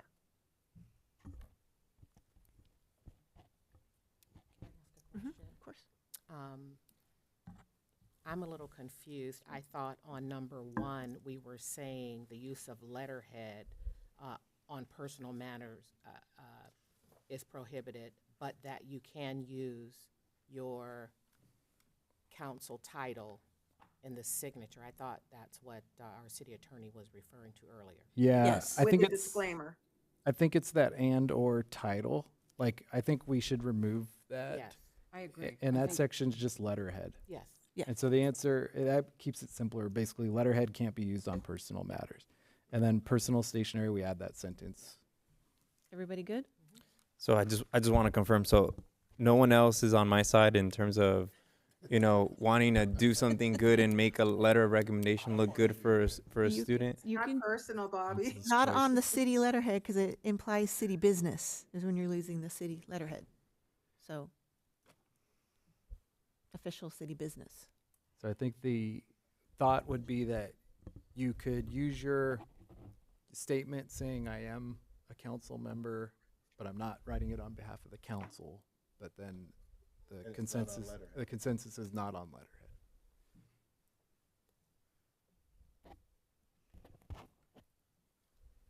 Okay, so let's take a vote on that then. Can I get a We'll do that first, section a first. motion to approve that? Move to approve. Any second? Mm-hmm. Second. I'll second. Councilmember Gama, Yes. Councilmember Hernandez, Yes. Councilmember Martinez, Yes. Mayor Pro Tem McQueen LaJean, Yes. and Mayor Perez. Yes. Motion passes unanimously. Okay, next section, and you want to start with the next section? What section is the next section? Are you gonna go by chapter or by, Yeah, we should just go in order. If okay, so where are anything we? jumps out at anyone, we are on page, we just finished with, we're on chapter 7, page Okay, 28. because I have something in chapter 2. Oh, well then we should probably go back. Unless somebody has something in chapter 1. Okay. Guess we'll start in chapter 2. Okay, go ahead, Councilmember Hernandez. Okay, so I think you're all familiar with this provision, that, under section 4, number B, this is chapter 2, Rule of City Council, council member appointments and assignments. What is the process? My question is, what is the process for seeking approval council member appointments to boards and commissions of outside agencies? We've never exercised that provision when, for instance, I'm on the Ventura County Library Foundation, I'm on the League of Women Voters. I've never come to city council and asked for approval to be on those, to be a member of those organizations, to be on their boards and commissions. I don't understand the purpose of this. I don't know the history behind it. Is that something we need, or can we just line that out? Or do you think it's So- important to have? I think the rationale for it, and again, whether or not council agrees, that's the purpose of the item, but I think the rationale was specifically this is for city boards, commissions, and committees. So it's when the city has a representative on a board, commission, or committee versus each council member could be on a committee as an individual. You could be asked to be on a committee. And I don't know, because I don't know all of them offhand, but you mentioned like the League of Women Voters. I don't think that's one as an example that I don't think the city has a position on it. I think they specifically requested Councilmember Hernandez to join it. So that's an example where the League of Women Voters came to the city and said, we'd like a member of your council on the committee, then this would be the process for us to figure out who it would be. But the League of Women Voters manages important activities for us. Mhm. And it And says here, there's clear language in here, sorry, Councilman Gama, I didn't mean to interrupt, but it says here, council members who are serving as representatives of the city. So when I'm on these committees, I'm not representing the city. Mhm. I'm on those commissions and those boards as an individual. yeah, but when that said organization is organizing our debates, for example, it's kind of a conflict. It's not a conflict if If you say so. they've addressed that in the past, and it's not a conflict. I think it is. Well, that could be easily said with, for instance, the Boys and Girls Club, that we have a Boys and Girls Club here, and I am a city representative on the Boys and Girls Club board. Right, but But that's, nobody approved me to get on that. They just asked me to join. I didn't put it before council to approve. but didn't it come to council? I don't believe so. No. And I think that's like there's like a question I think that for each person to answer. Like if you're asked to join a board, it's am I joining this on my own, like as representing myself, or am I representing the city? And I think if the intent is to represent the city, then it should come back to the council as part of this. I've always thought your representation was the city on the Boys It and is, Girls but Club. it wasn't officially done. I don't know even how I got on it, but there's always been a council member on that board, but I wasn't officially placed on there by this committee. And so it should have gone through the process. There should have been a vote Yeah. and an opportunity for anybody who wanted to serve on it to serve. There are some boards that it goes with like a title, like the mayor is always on this board. So there are some like that, but I know your appointment there predates being mayor. So, Yeah. so that's probably not the answer. But so as we're it's just gonna written, leave it as is? well, as it's written right now, if your intent is to represent the city, it's got to come through the city, kind of like the last item. And Okay. if you want to do something on your own and it's not with your city hat on, you can do that, and then you should just be extra clear to make that clear. So. Okay. Okay, so one other question. So when I go to VC Animal Services and we're involved in an issue which I'm going to cast a vote, am I speaking on behalf of the city? Yes. I believe you've been appointed to that as the city representative. Yeah. And so I don't have to you're- come back to the city and say, hey, guys, No. no. No, but that's always been sort of a weird thing too. And my recommendation to everybody, because I've had that question asked before, a council member said, I don't know how everybody would want to vote on this. And it's pretty much when you're appointed, make your best guess of, what the city and the council feel, or if you really aren't sure, bring it back to council and we can have an item on it. But yeah, that in that case, you're representing the city. Councilmember Hernandez, does that satisfy your? Yes, that's fine. I'm glad we had that discussion.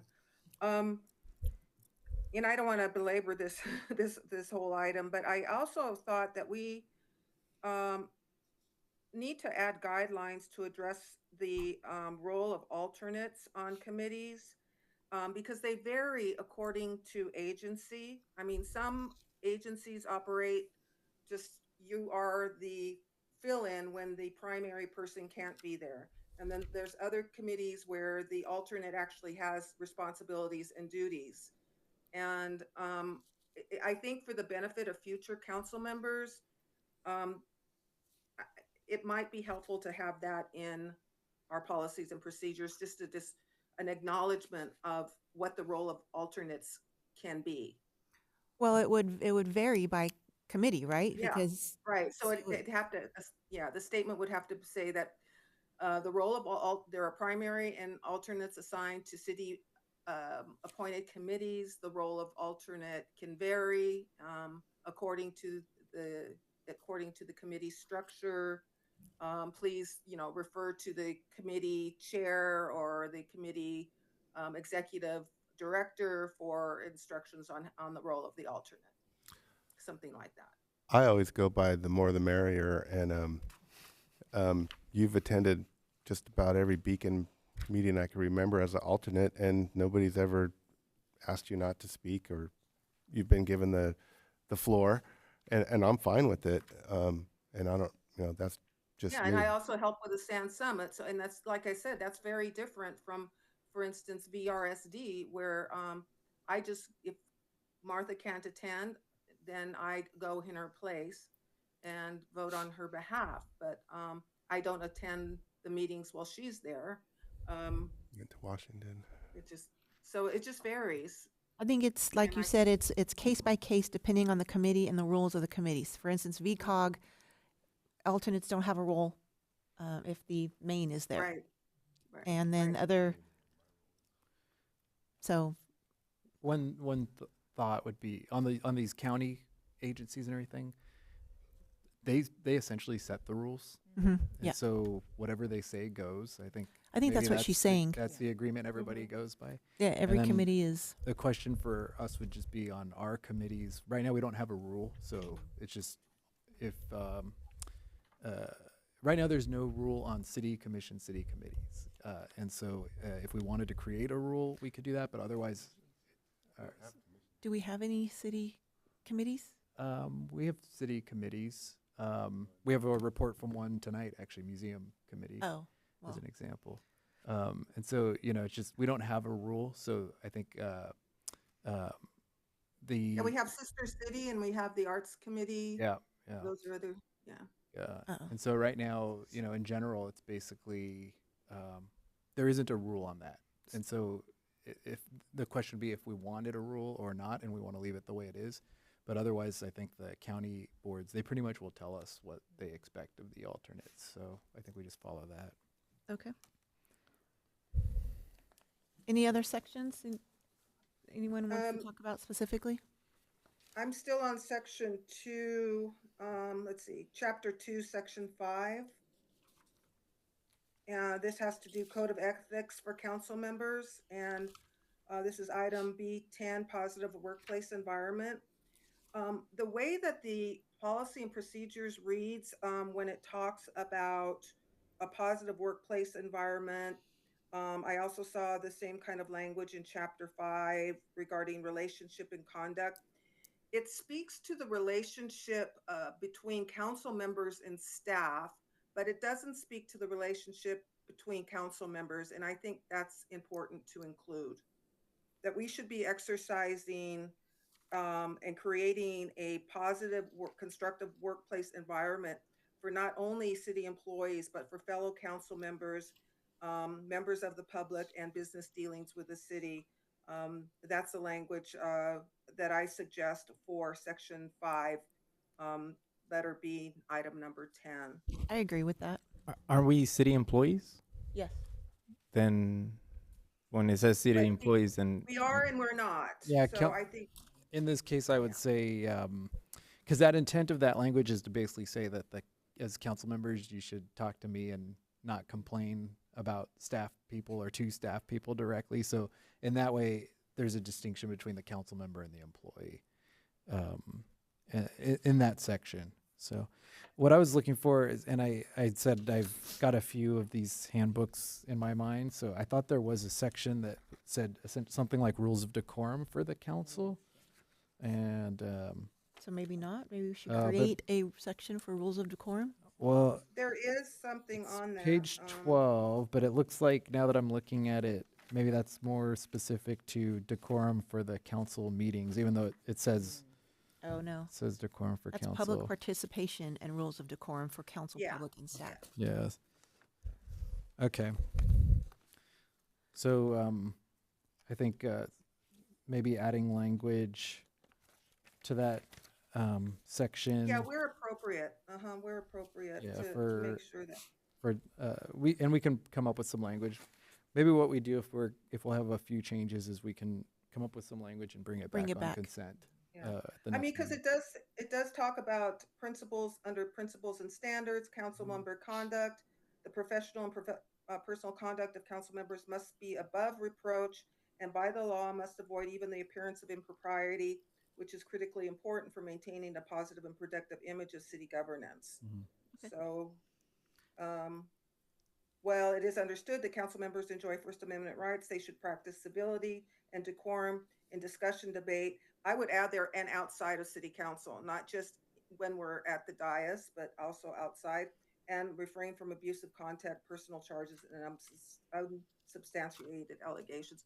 I guess that's my point, that things happen outside the council chambers, and I think that we need to hold ourselves accountable for our behavior, not only inside council chambers, but outside. Okay, so you will get together and create some rules of decorum for council outside of council meetings? We'll come up with some language, put it back in, or put it in, and then we'll put it on a consent agenda. Is that good, Councilmember Hernandez? Yeah, I think so. Do we want to vote on that? Or would, okay, well then, we'll just wait. Yeah. Okay, anyone else, any sections?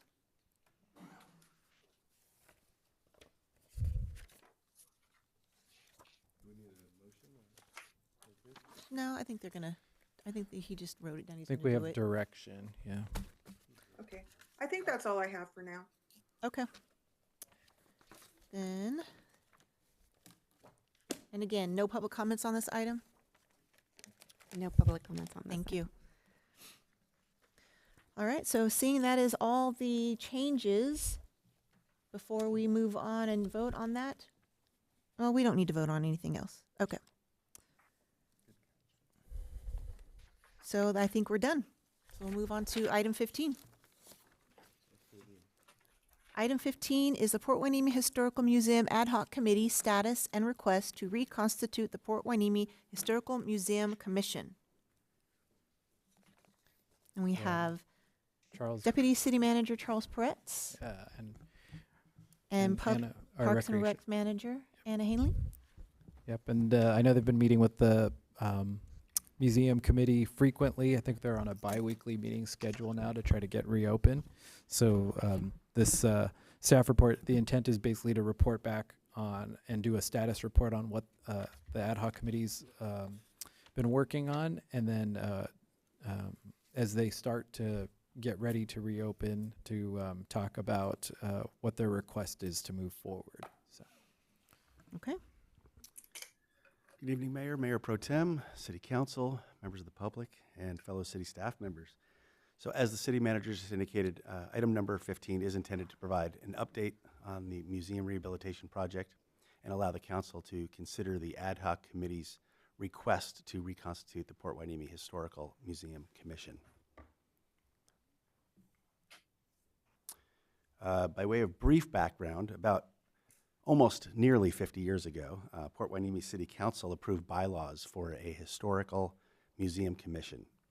The bylaws empowered the commission to, quote, manage, operate, and regulate the historical museum. For decades, the museum's operations have been extensively supported by the commission and community volunteers, and during that time, a wide array of artifacts and exhibits have been collected. By the end of 2017, the Museum Commission ceased holding public meetings and effectively... Sorry. No problem. By the end of 2017, the commission stopped holding meetings, and although volunteers continued, the commission itself didn't continue to operate as a body.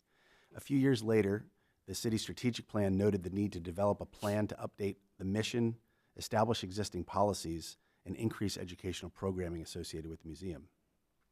In 2022, a visioning charrette was held to help shape the museum's future. This full-day event included staff, community stakeholders, and a member of the city council, and was focused on defining the museum's mission, identifying necessary facility improvements, and reviewing collection practices. The effort resulted in a new mission statement, which reads, "The mission of the Port Hueneme Historical Museum is to preserve the history and celebrate the people of Port Hueneme."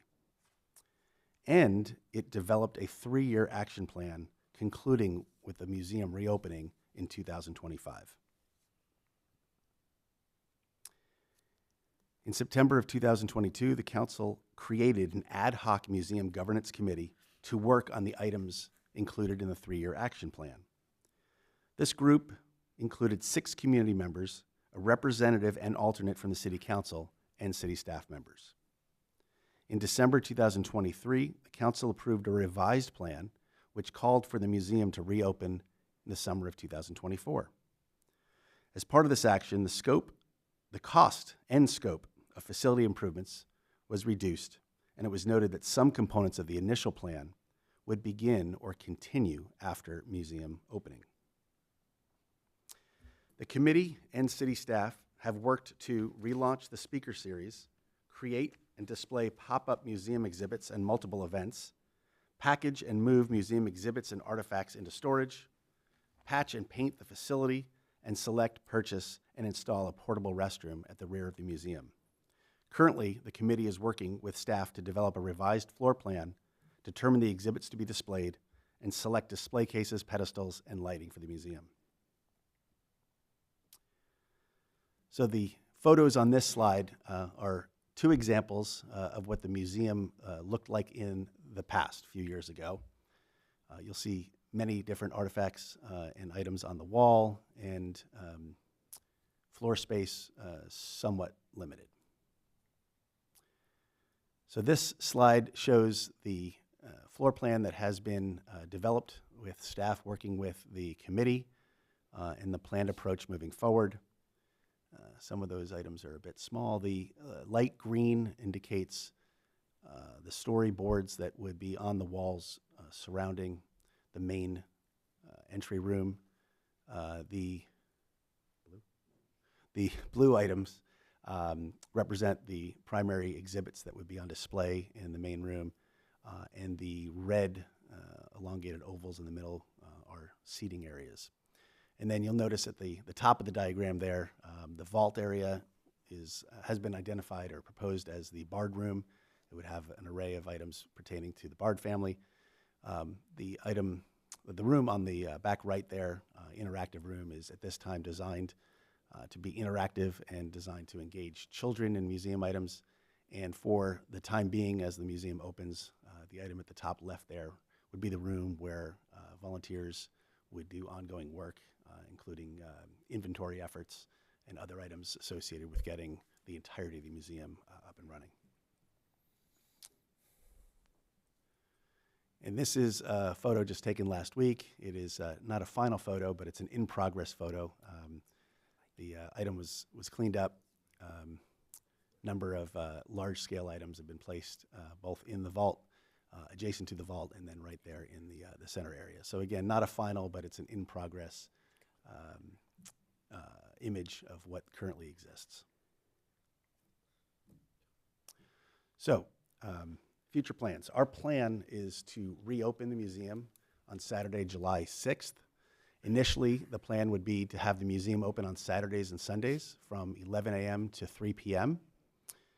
This would be, I use the term staff very loosely there, so maybe more appropriately it would be manned by volunteers, and that is those are the days and the times right now that are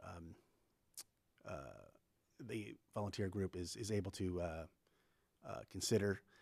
It is planned that there would be an expansion of days and hours as the volunteer program gets restarted. The plan, the request, as I said at the beginning, from the ad hoc committee is that the council consider the establishment or the reconstitution of a historical museum commission. And in their vote, they made it clear that they want this to be an active, hands-on working commission. They would be responsible for training and scheduling the volunteers as docents for the museum. They would want responsibility for developing and managing programs at the museum. They would want responsibility for creating, revising, formalizing curation and collection policies. They would be actively involved in inventorying items and working with staff to establish provenance information about the items. And they would also be interested in marketing and promoting the museum via social media and potentially a newsletter. And as noted in the staff report, they would be interested in returning annually to council to provide an update on their actions and the status of the museum.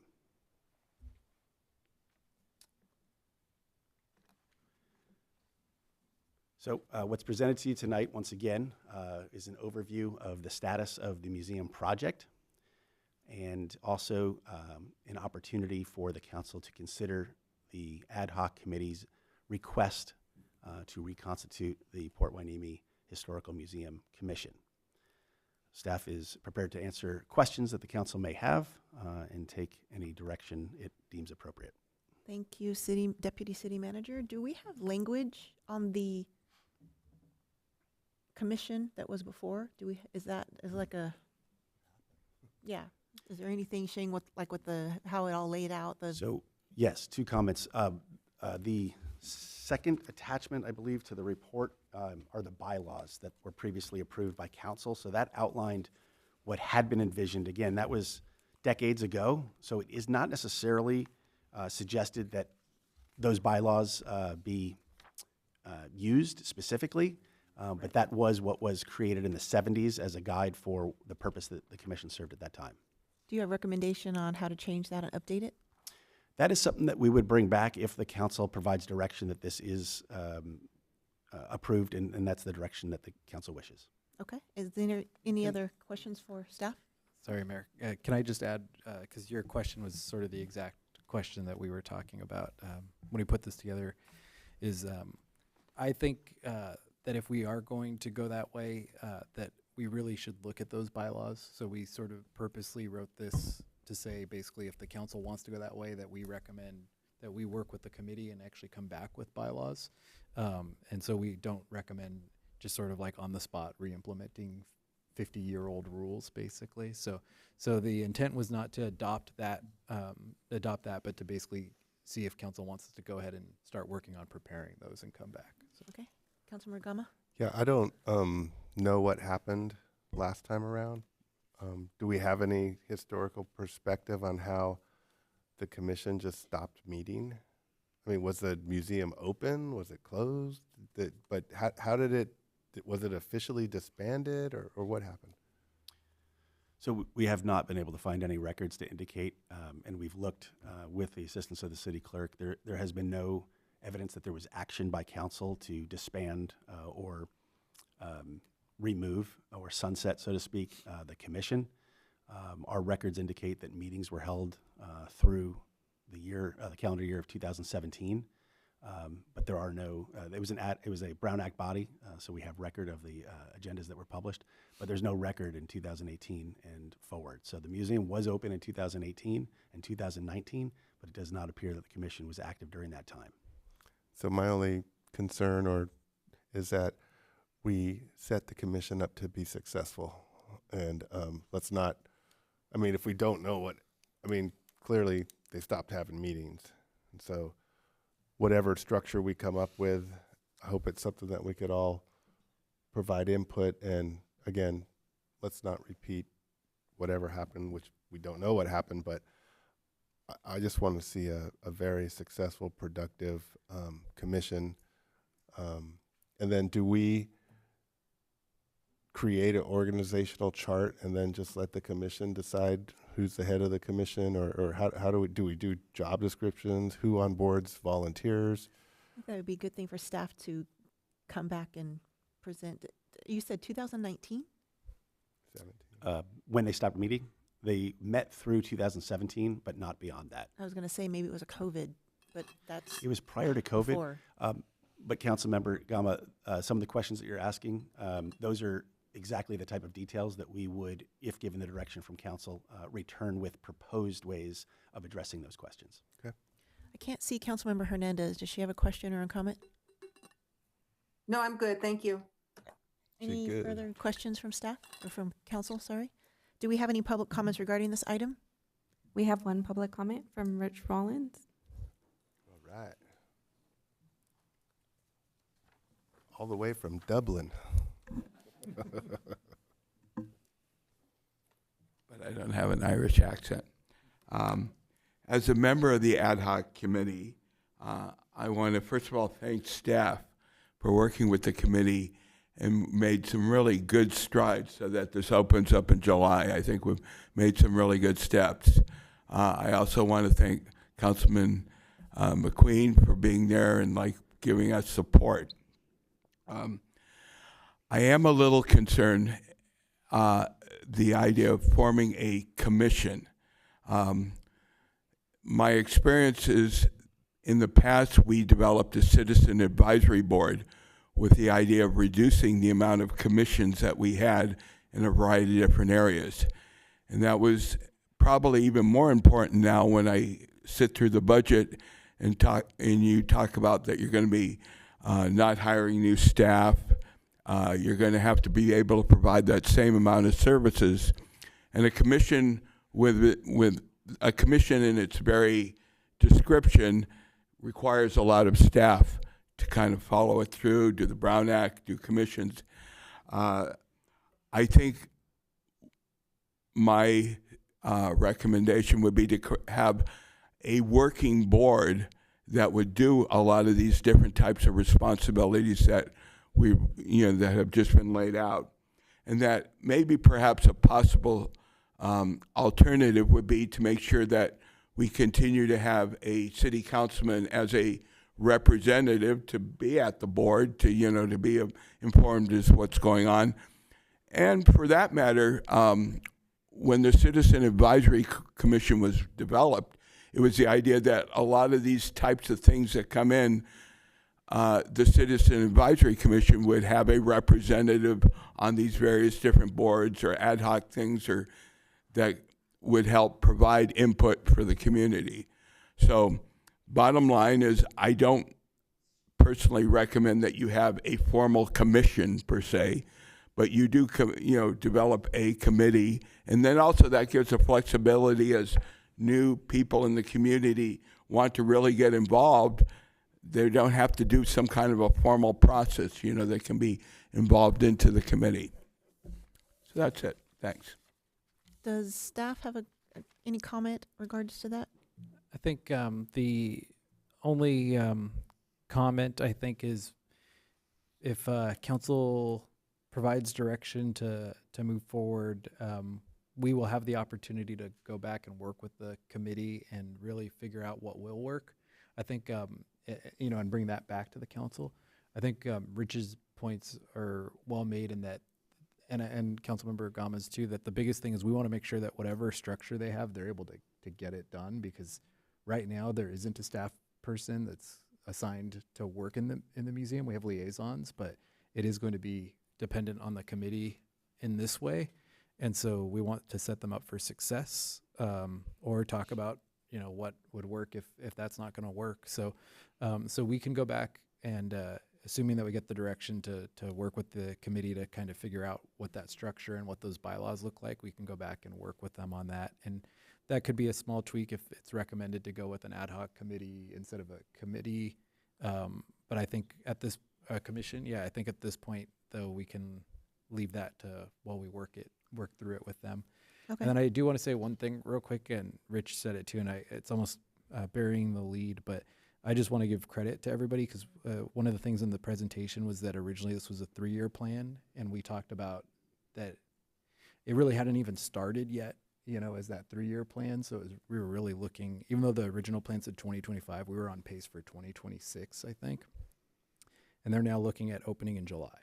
And it was a huge lift. And, the foot I put in my mouth was I said I thought we could get it done by around now. And then we had the storm, and we pulled all of our staff off of it. And so a big credit to Facilities, Recreation, Public Works, and the committee, and somehow still staying on path and being at the point where we're talking about opening now, which I wouldn't have believed a few months ago. So I do just want to give some credit to everybody for that. So. Okay, Councilmember Gama. Yes, Mr. City Manager, I would love to hear your opinion on commission versus ad hoc. And I did hear that commission requires a Brown Act and agendas and postings. And what is your desire? Yeah, the commission is definitely more work, more staff time, and an ad hoc committee. It's more flexible, less staff time. Obviously, the drawback and the concern some people have is that because it doesn't have to follow the Brown Act, then that means, is it not as transparent? I think sometimes we can work that out where, we just because we don't have to follow the Brown Act doesn't mean we don't still post agendas, and we couldn't still post agendas and things like that. So you could kind of have an ad hoc committee that is less effort but still transparent. So from a staff level perspective, an ad hoc committee is better than a commission, but there's pluses and minuses to both.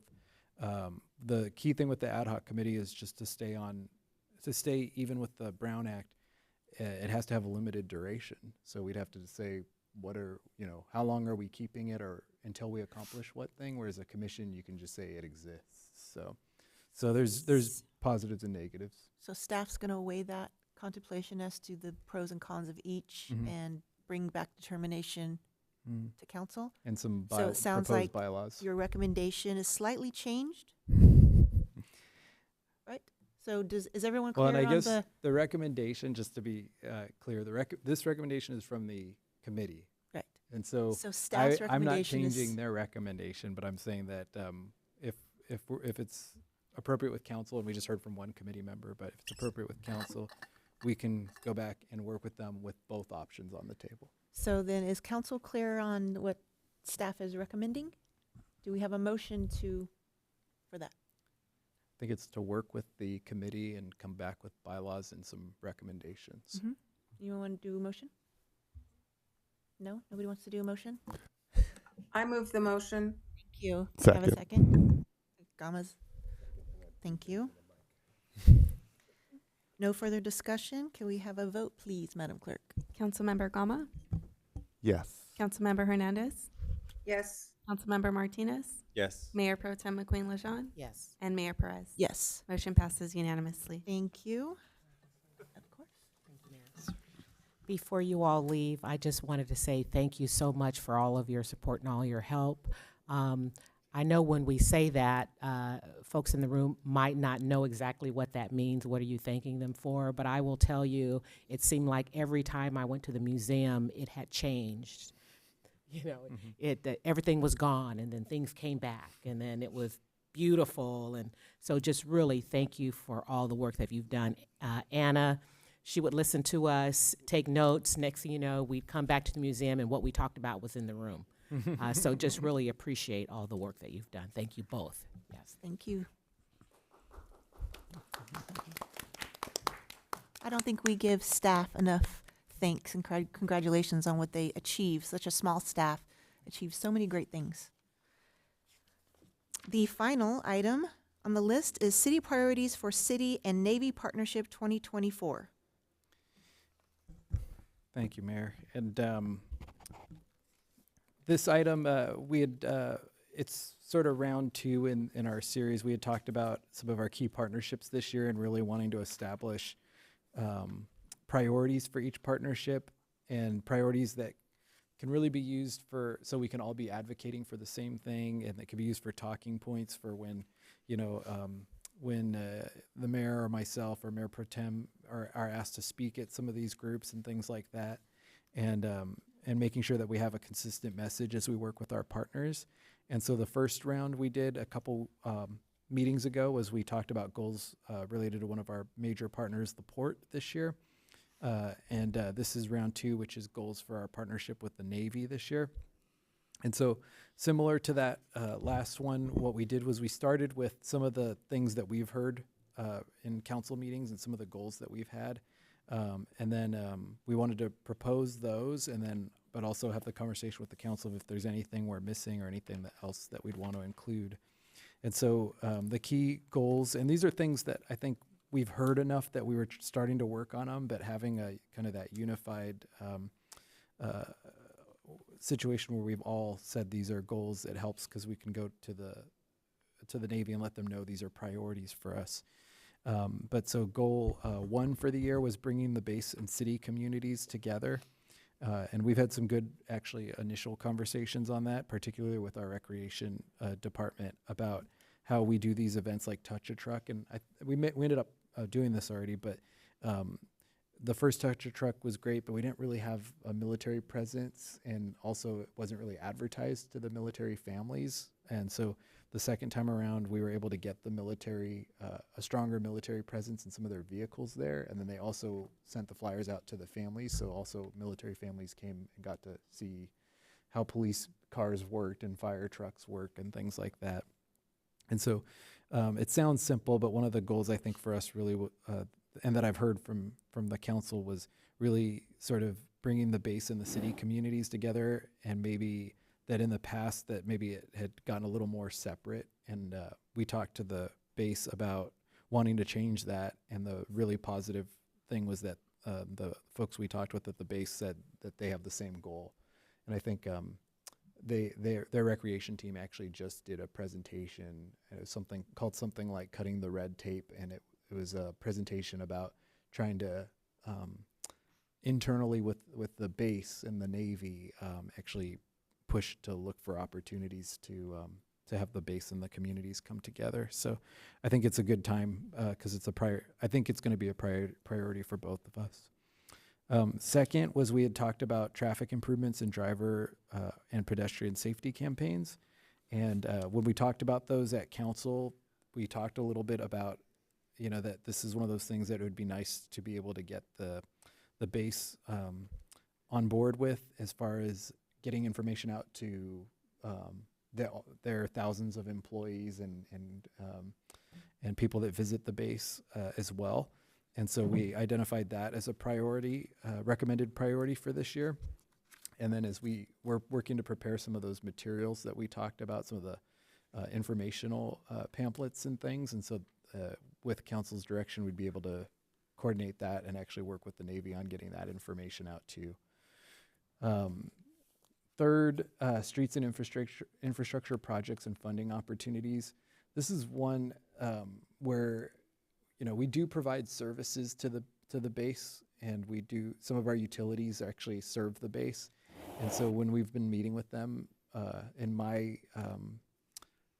first days with the base or with the city, some of our meetings we had, I got to play the new guy card, and I just was saying, like, why don't we still provide some of these services to you? And why do we provide these, but these ones, went away, and what can we do to change that? And I think there was interest in exploring that with both. And then, but also the base told us, there's grants and there's funding opportunities available for agencies that serve the base. And so, a lot of times it helps, or it really clinches it when they write a letter of support saying it's important to the base on their letterhead, which their commander is authorized to do for the record. But yeah.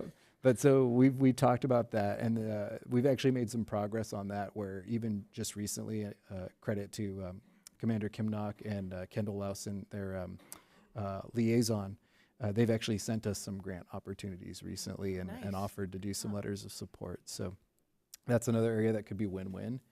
And then number 4, collaborate to support services and legislation for military members, veterans, and military families. That's already in our legislative platform, so we already commit to that, but we wanted to highlight, because it's easy when we go to the base, it's always easy to say, here's what we want from you, but we were also trying to make sure we have some goals that actually support them and actually show that we're willing to, also help and not just take. It's nice to say, here's what we'd like to do for you or help you with. Yeah. Well, and a lot of the families are still our residents too. So, and then last was security of the community, and this tied into the one with the port, and we just realized that it applies to actually all. Is really when you talk about the city, the base, and the port, those are all for different reasons, things that we should all be focusing on working together to make secure. And each has its own risks, but it's also kind of each hardening each helps the other. So we're looking at that, and with a credit to our police department, already working with the port on some conversations, but also the base. And you'd be surprised some of the things that we hear that like maybe is just like a resource we have that they don't. And there's probably more vice versa. They probably have more resources that we don't have, but I've been surprised at a couple that we have that they don't have. And I think we could work together pretty easy to harden the community.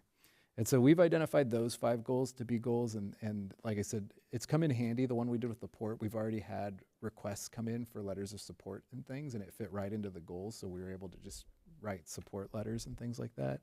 So we recommend those, but also this item is an opportunity for the council to identify any others. I know there's other topics that have come up over the year. At this point, because it's our first time doing it, we were really trying to find like the win-win ones that we knew would be like that both agencies would support. But obviously, if there's other ones that we want to talk about, we can always add those to the list and talk to them about it. So. Okay, thank you. Did council have any questions for staff? Yeah. Councilmember Gama? First of all, a couple months ago, we came across this concept of a Memorial Day celebration, Lost at Sea. For the first time ever, we pulled it off on Wainimi Pier, and I think it was by any measure like extremely successful.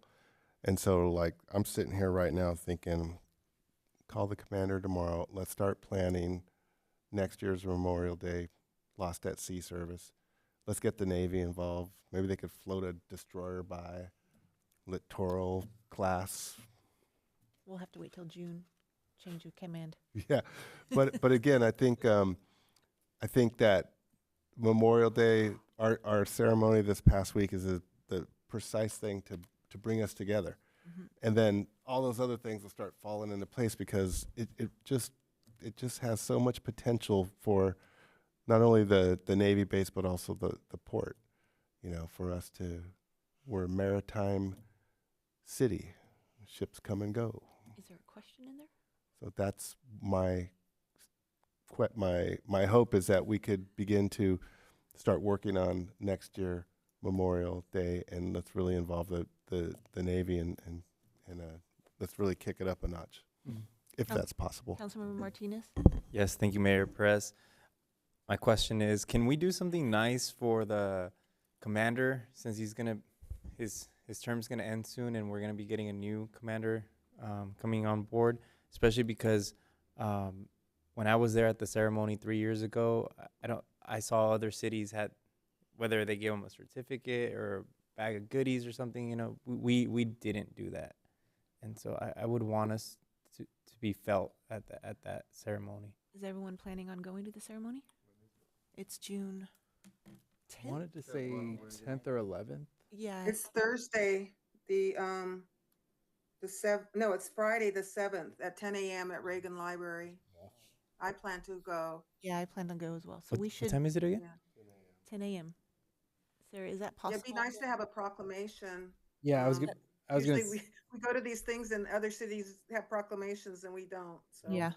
Yeah, I was gonna say I think a proclamation would be appropriate, and then we have a couple like things with our logo on them. We can find a couple things to provide. Mayor Pro Tem, do you have a question? Councilmember Hernandez, you have a question? No, thank you. Okay. Do we have any public comments on this item? No public comments. Thank you. So the recommendation is to receive information regarding the Navy City partnership. Does everyone agree with the 5 Yes. plans that city manager brought up? So we can have a motion to approve that then? Move to approve? I'll second. Thank you. Councilmember Gama? Yes. Councilmember Hernandez? Yes. Councilmember Martinez? Yes. Mayor Pro Tem McQueen-Lejeune? Yes. And Mayor Perez? Yes. Motion passes unanimously. Thank you. Good job. It looks like we have somebody from the Navy who popped up on our screen. Did we? Do they want to speak? Oh, I'm sorry, we couldn't see. Yeah, they have their hand oh, raised. that's the person you were speaking about. Yeah. That's Do we want to call? Hi, yes. Good evening, everyone. My name is Kendall Lucine. I'm the Community Plans and Liaison with Naval Base Ventura County. Unfortunately, my iPad broke the camera, so it does not work.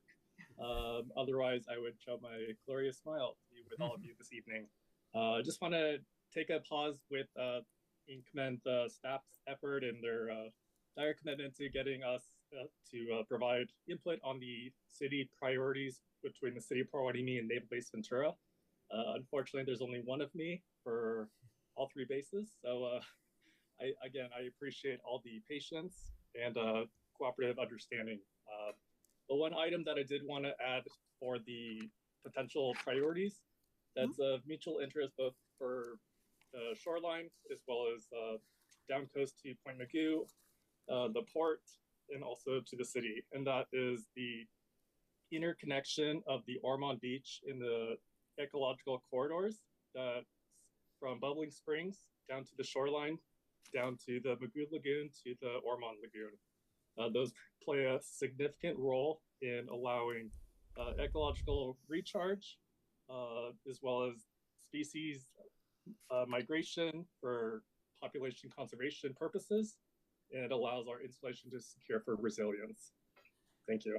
Thank you. I apologize. If I would have known you were there, I would have called on you before we voted. I apologize for that. Do we need a vote to approve that, to add that in? I would suggest that we Okay. just vote to add that item, and then I'll just note also that I think one of the conversations we'll have coming up too will be about some goals for Oxnard, or for our relationship with Oxnard, and that would probably, I know Kendall mentioned the city base and port, but that'd be one that we definitely want to tie Oxnard into as well. Okay. Do we have a motion for that, to approve that? Yeah, move to approve the recommendations. He's gone. Did we lose him? No, he's still sorry, there. I'm still here. I just Oh. put myself on mute. No, I'm sorry. We can only see like limited in screen, so I can only see Councilmember Hernandez, so apologies. So, do you have a second for that? Second. Madam Clerk?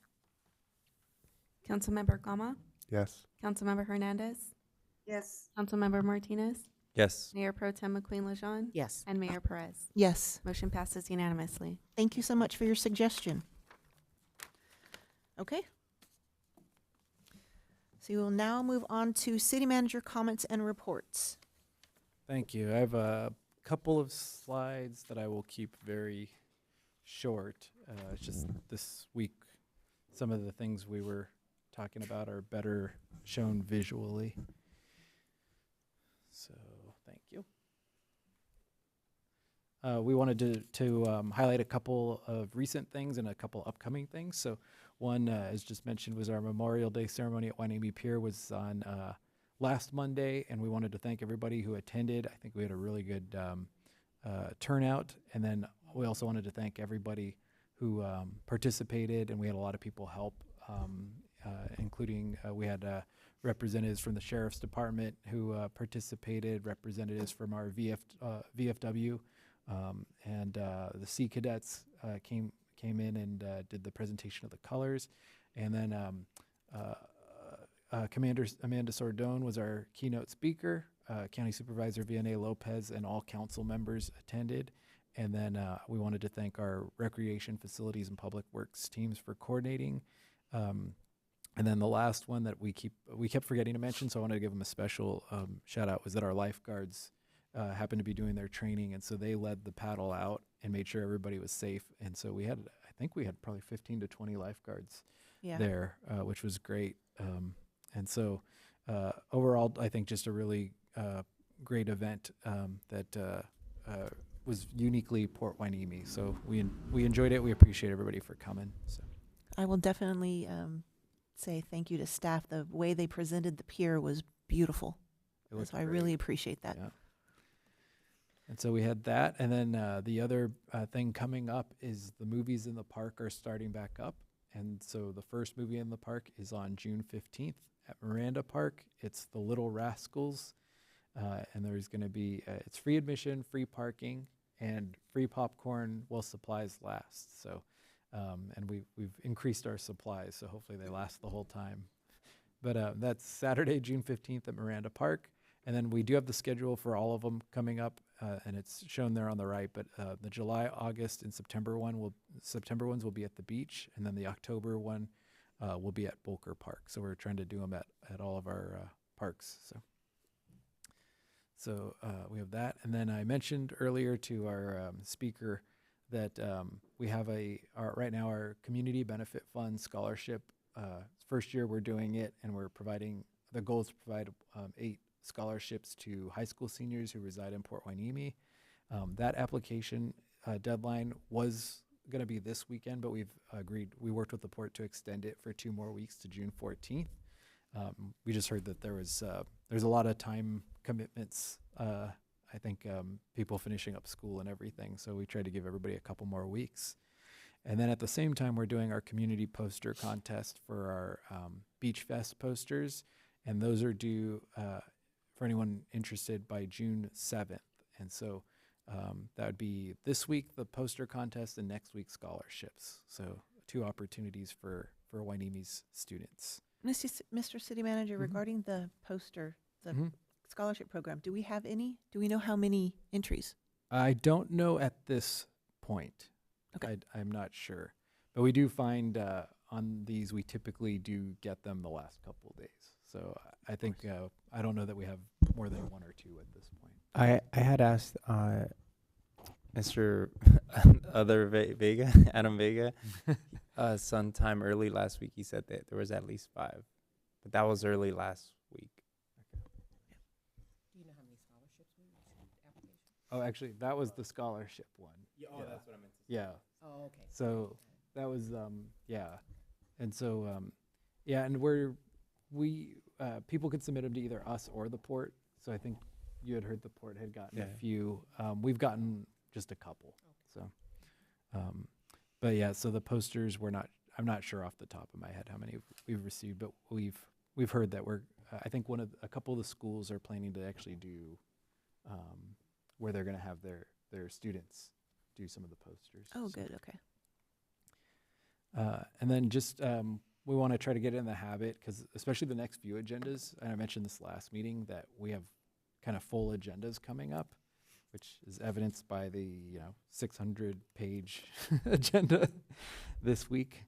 But so on June 17th, here's what we have planned at this point, and we have presentations from the State of the Region.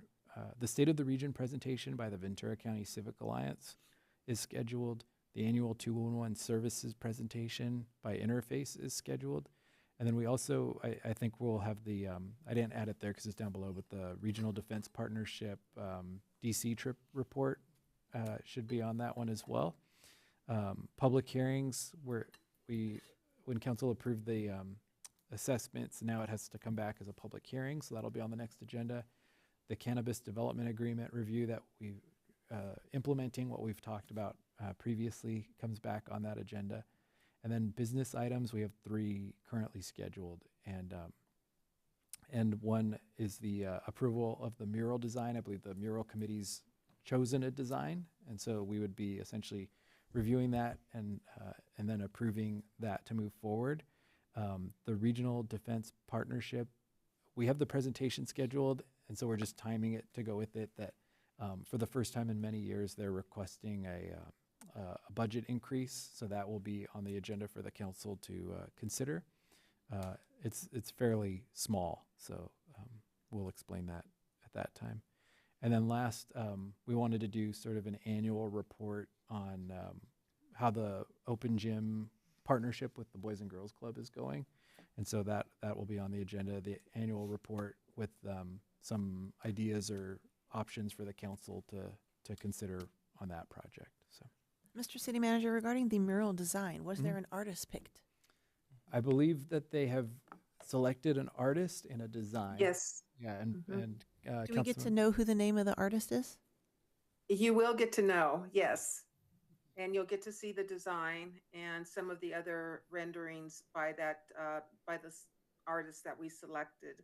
We'll go over the process, how they were selected, how many submittals we got, who was on the selection committee. We'll give you all that information and then reveal the design, which we've already provided feedback on. But yeah, we're real excited to bring this to council, and I think you'll be very pleased. Okay, thank you. And that's what we have scheduled for the next agenda. Okay. We'll move on to council member reports and comments. Councilmember Martinez. Briefly, I'll just mention that we have a sister city meeting this Wednesday at 6 p.m. And there's also a tennis clinic for the community on Saturday from 11 a.m. to 2 p.m. at Wainemee High School. It's for 6-year-olds to 13-year-olds. So anybody that wants to learn how to play tennis, it's free too. That's all. Just again, I can't say enough about Memorial Day. Lost at Sea, paddle out, all that was wonderful. Really appreciate everybody's work on that. This past weekend, Oxnard United Soccer, they came to Wainemee Beach Cleanup, and we planned to split the group into 2. And so half of the group went over to Perkins Road, and the other half came to Wainemee Beach. and we had over 400 people. Wow. Yeah, crazy. And it was amazing, and the work that was done. I think they filled up over on Perkins side 2.5 dumpsters.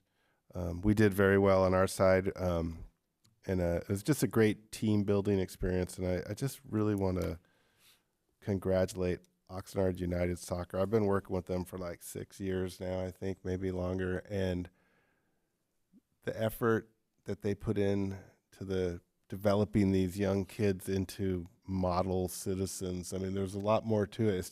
They're not just kicking a ball around. They're community service. They're out in the community. They have to do a bunch of things to be a part of the program, and it's just really wonderful to work with them. So yeah, it was amazing. I like what I heard tonight, provide more service with less expenditure, and I think our city manager is accomplishing that. And it's funny, I was at work this morning, and we're close to finishing our flood recovery, if you could believe that. And it got me thinking, how many of the persons that were affected by it have recovered?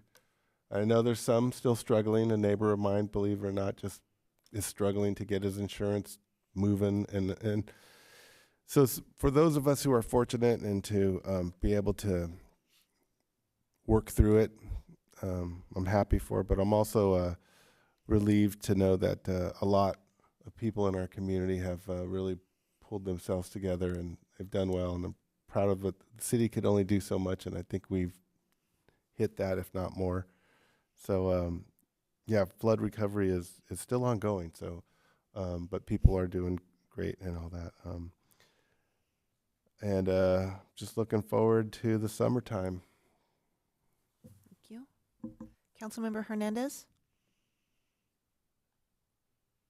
Thank you, Mayor. And Councilman Gama, thank you for acknowledging the recovery still going on from our floods. Recovery process can last for years. And so let's not forget those people who are out there still struggling. Thank you so much for mentioning that.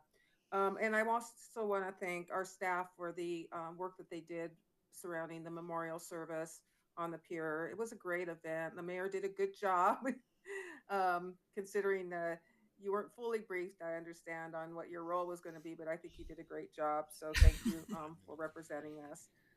Also, this week I'll be attending a SCAG meeting on Thursday. Wednesday I have the strategic planning meeting for RDP. And then I will be hopefully attending the change of command on Friday at the Reagan Library. Other than that, I have nothing to report. We already talked about the mural, so we're looking forward to presenting that on the 18th at our next meeting. Thank you. Mayor Pro Tem? First, I'd like to say I'm glad to be back. I missed last council meeting, but I had a good reason and had a great time. So, yeah, so we talked about the museum. We'll be doing our RDP presentation next council meeting. And I, too, will be going to the change of command. Other than that, I'm back attending my committee meetings this week. So, thank you. Great. I had no committees to attend. Yes, I will echo everyone. Thank you, staff, for putting that together, the Memorial Day event. That was beautiful and very big surprise showing up there and seeing the entire pier decked out in flags. I had no idea that was going to happen. I'm so glad they thought to do that at the last minute and got it together. So thank you, Director Basua and her facilities management for making sure the flags got up. I think that's all I have. I have no meetings this month, and we'll move on to future agenda items. Councilmember Martinez. Yes, thank you, Mayor Perez. Since there's going to be an upcoming agenda item talking about the Boys and Girls Club, I was wondering if maybe we can do another event there. I've been hosting a annual 3-point shooting contest for the last 3 years, and I thought maybe we can do something like that at the gym versus it being outdoors. I don't know. I was just thinking we can brainstorm. I can tell you a little bit more about my ideas. It can either be done with Reach or the city or a combo or, just whatever's best, So just, that's kind of what I wanted, just to at least have that added to that topic. Yeah, and that, we are bringing that report back, so we could just add some, we were gonna talk about some ideas, so we could add that as an idea, and if everybody's okay with that. So. Regarding the Boys and Girls Club, I have a meeting coming up soon, but they're going to be doing a bunch of construction on that building very soon.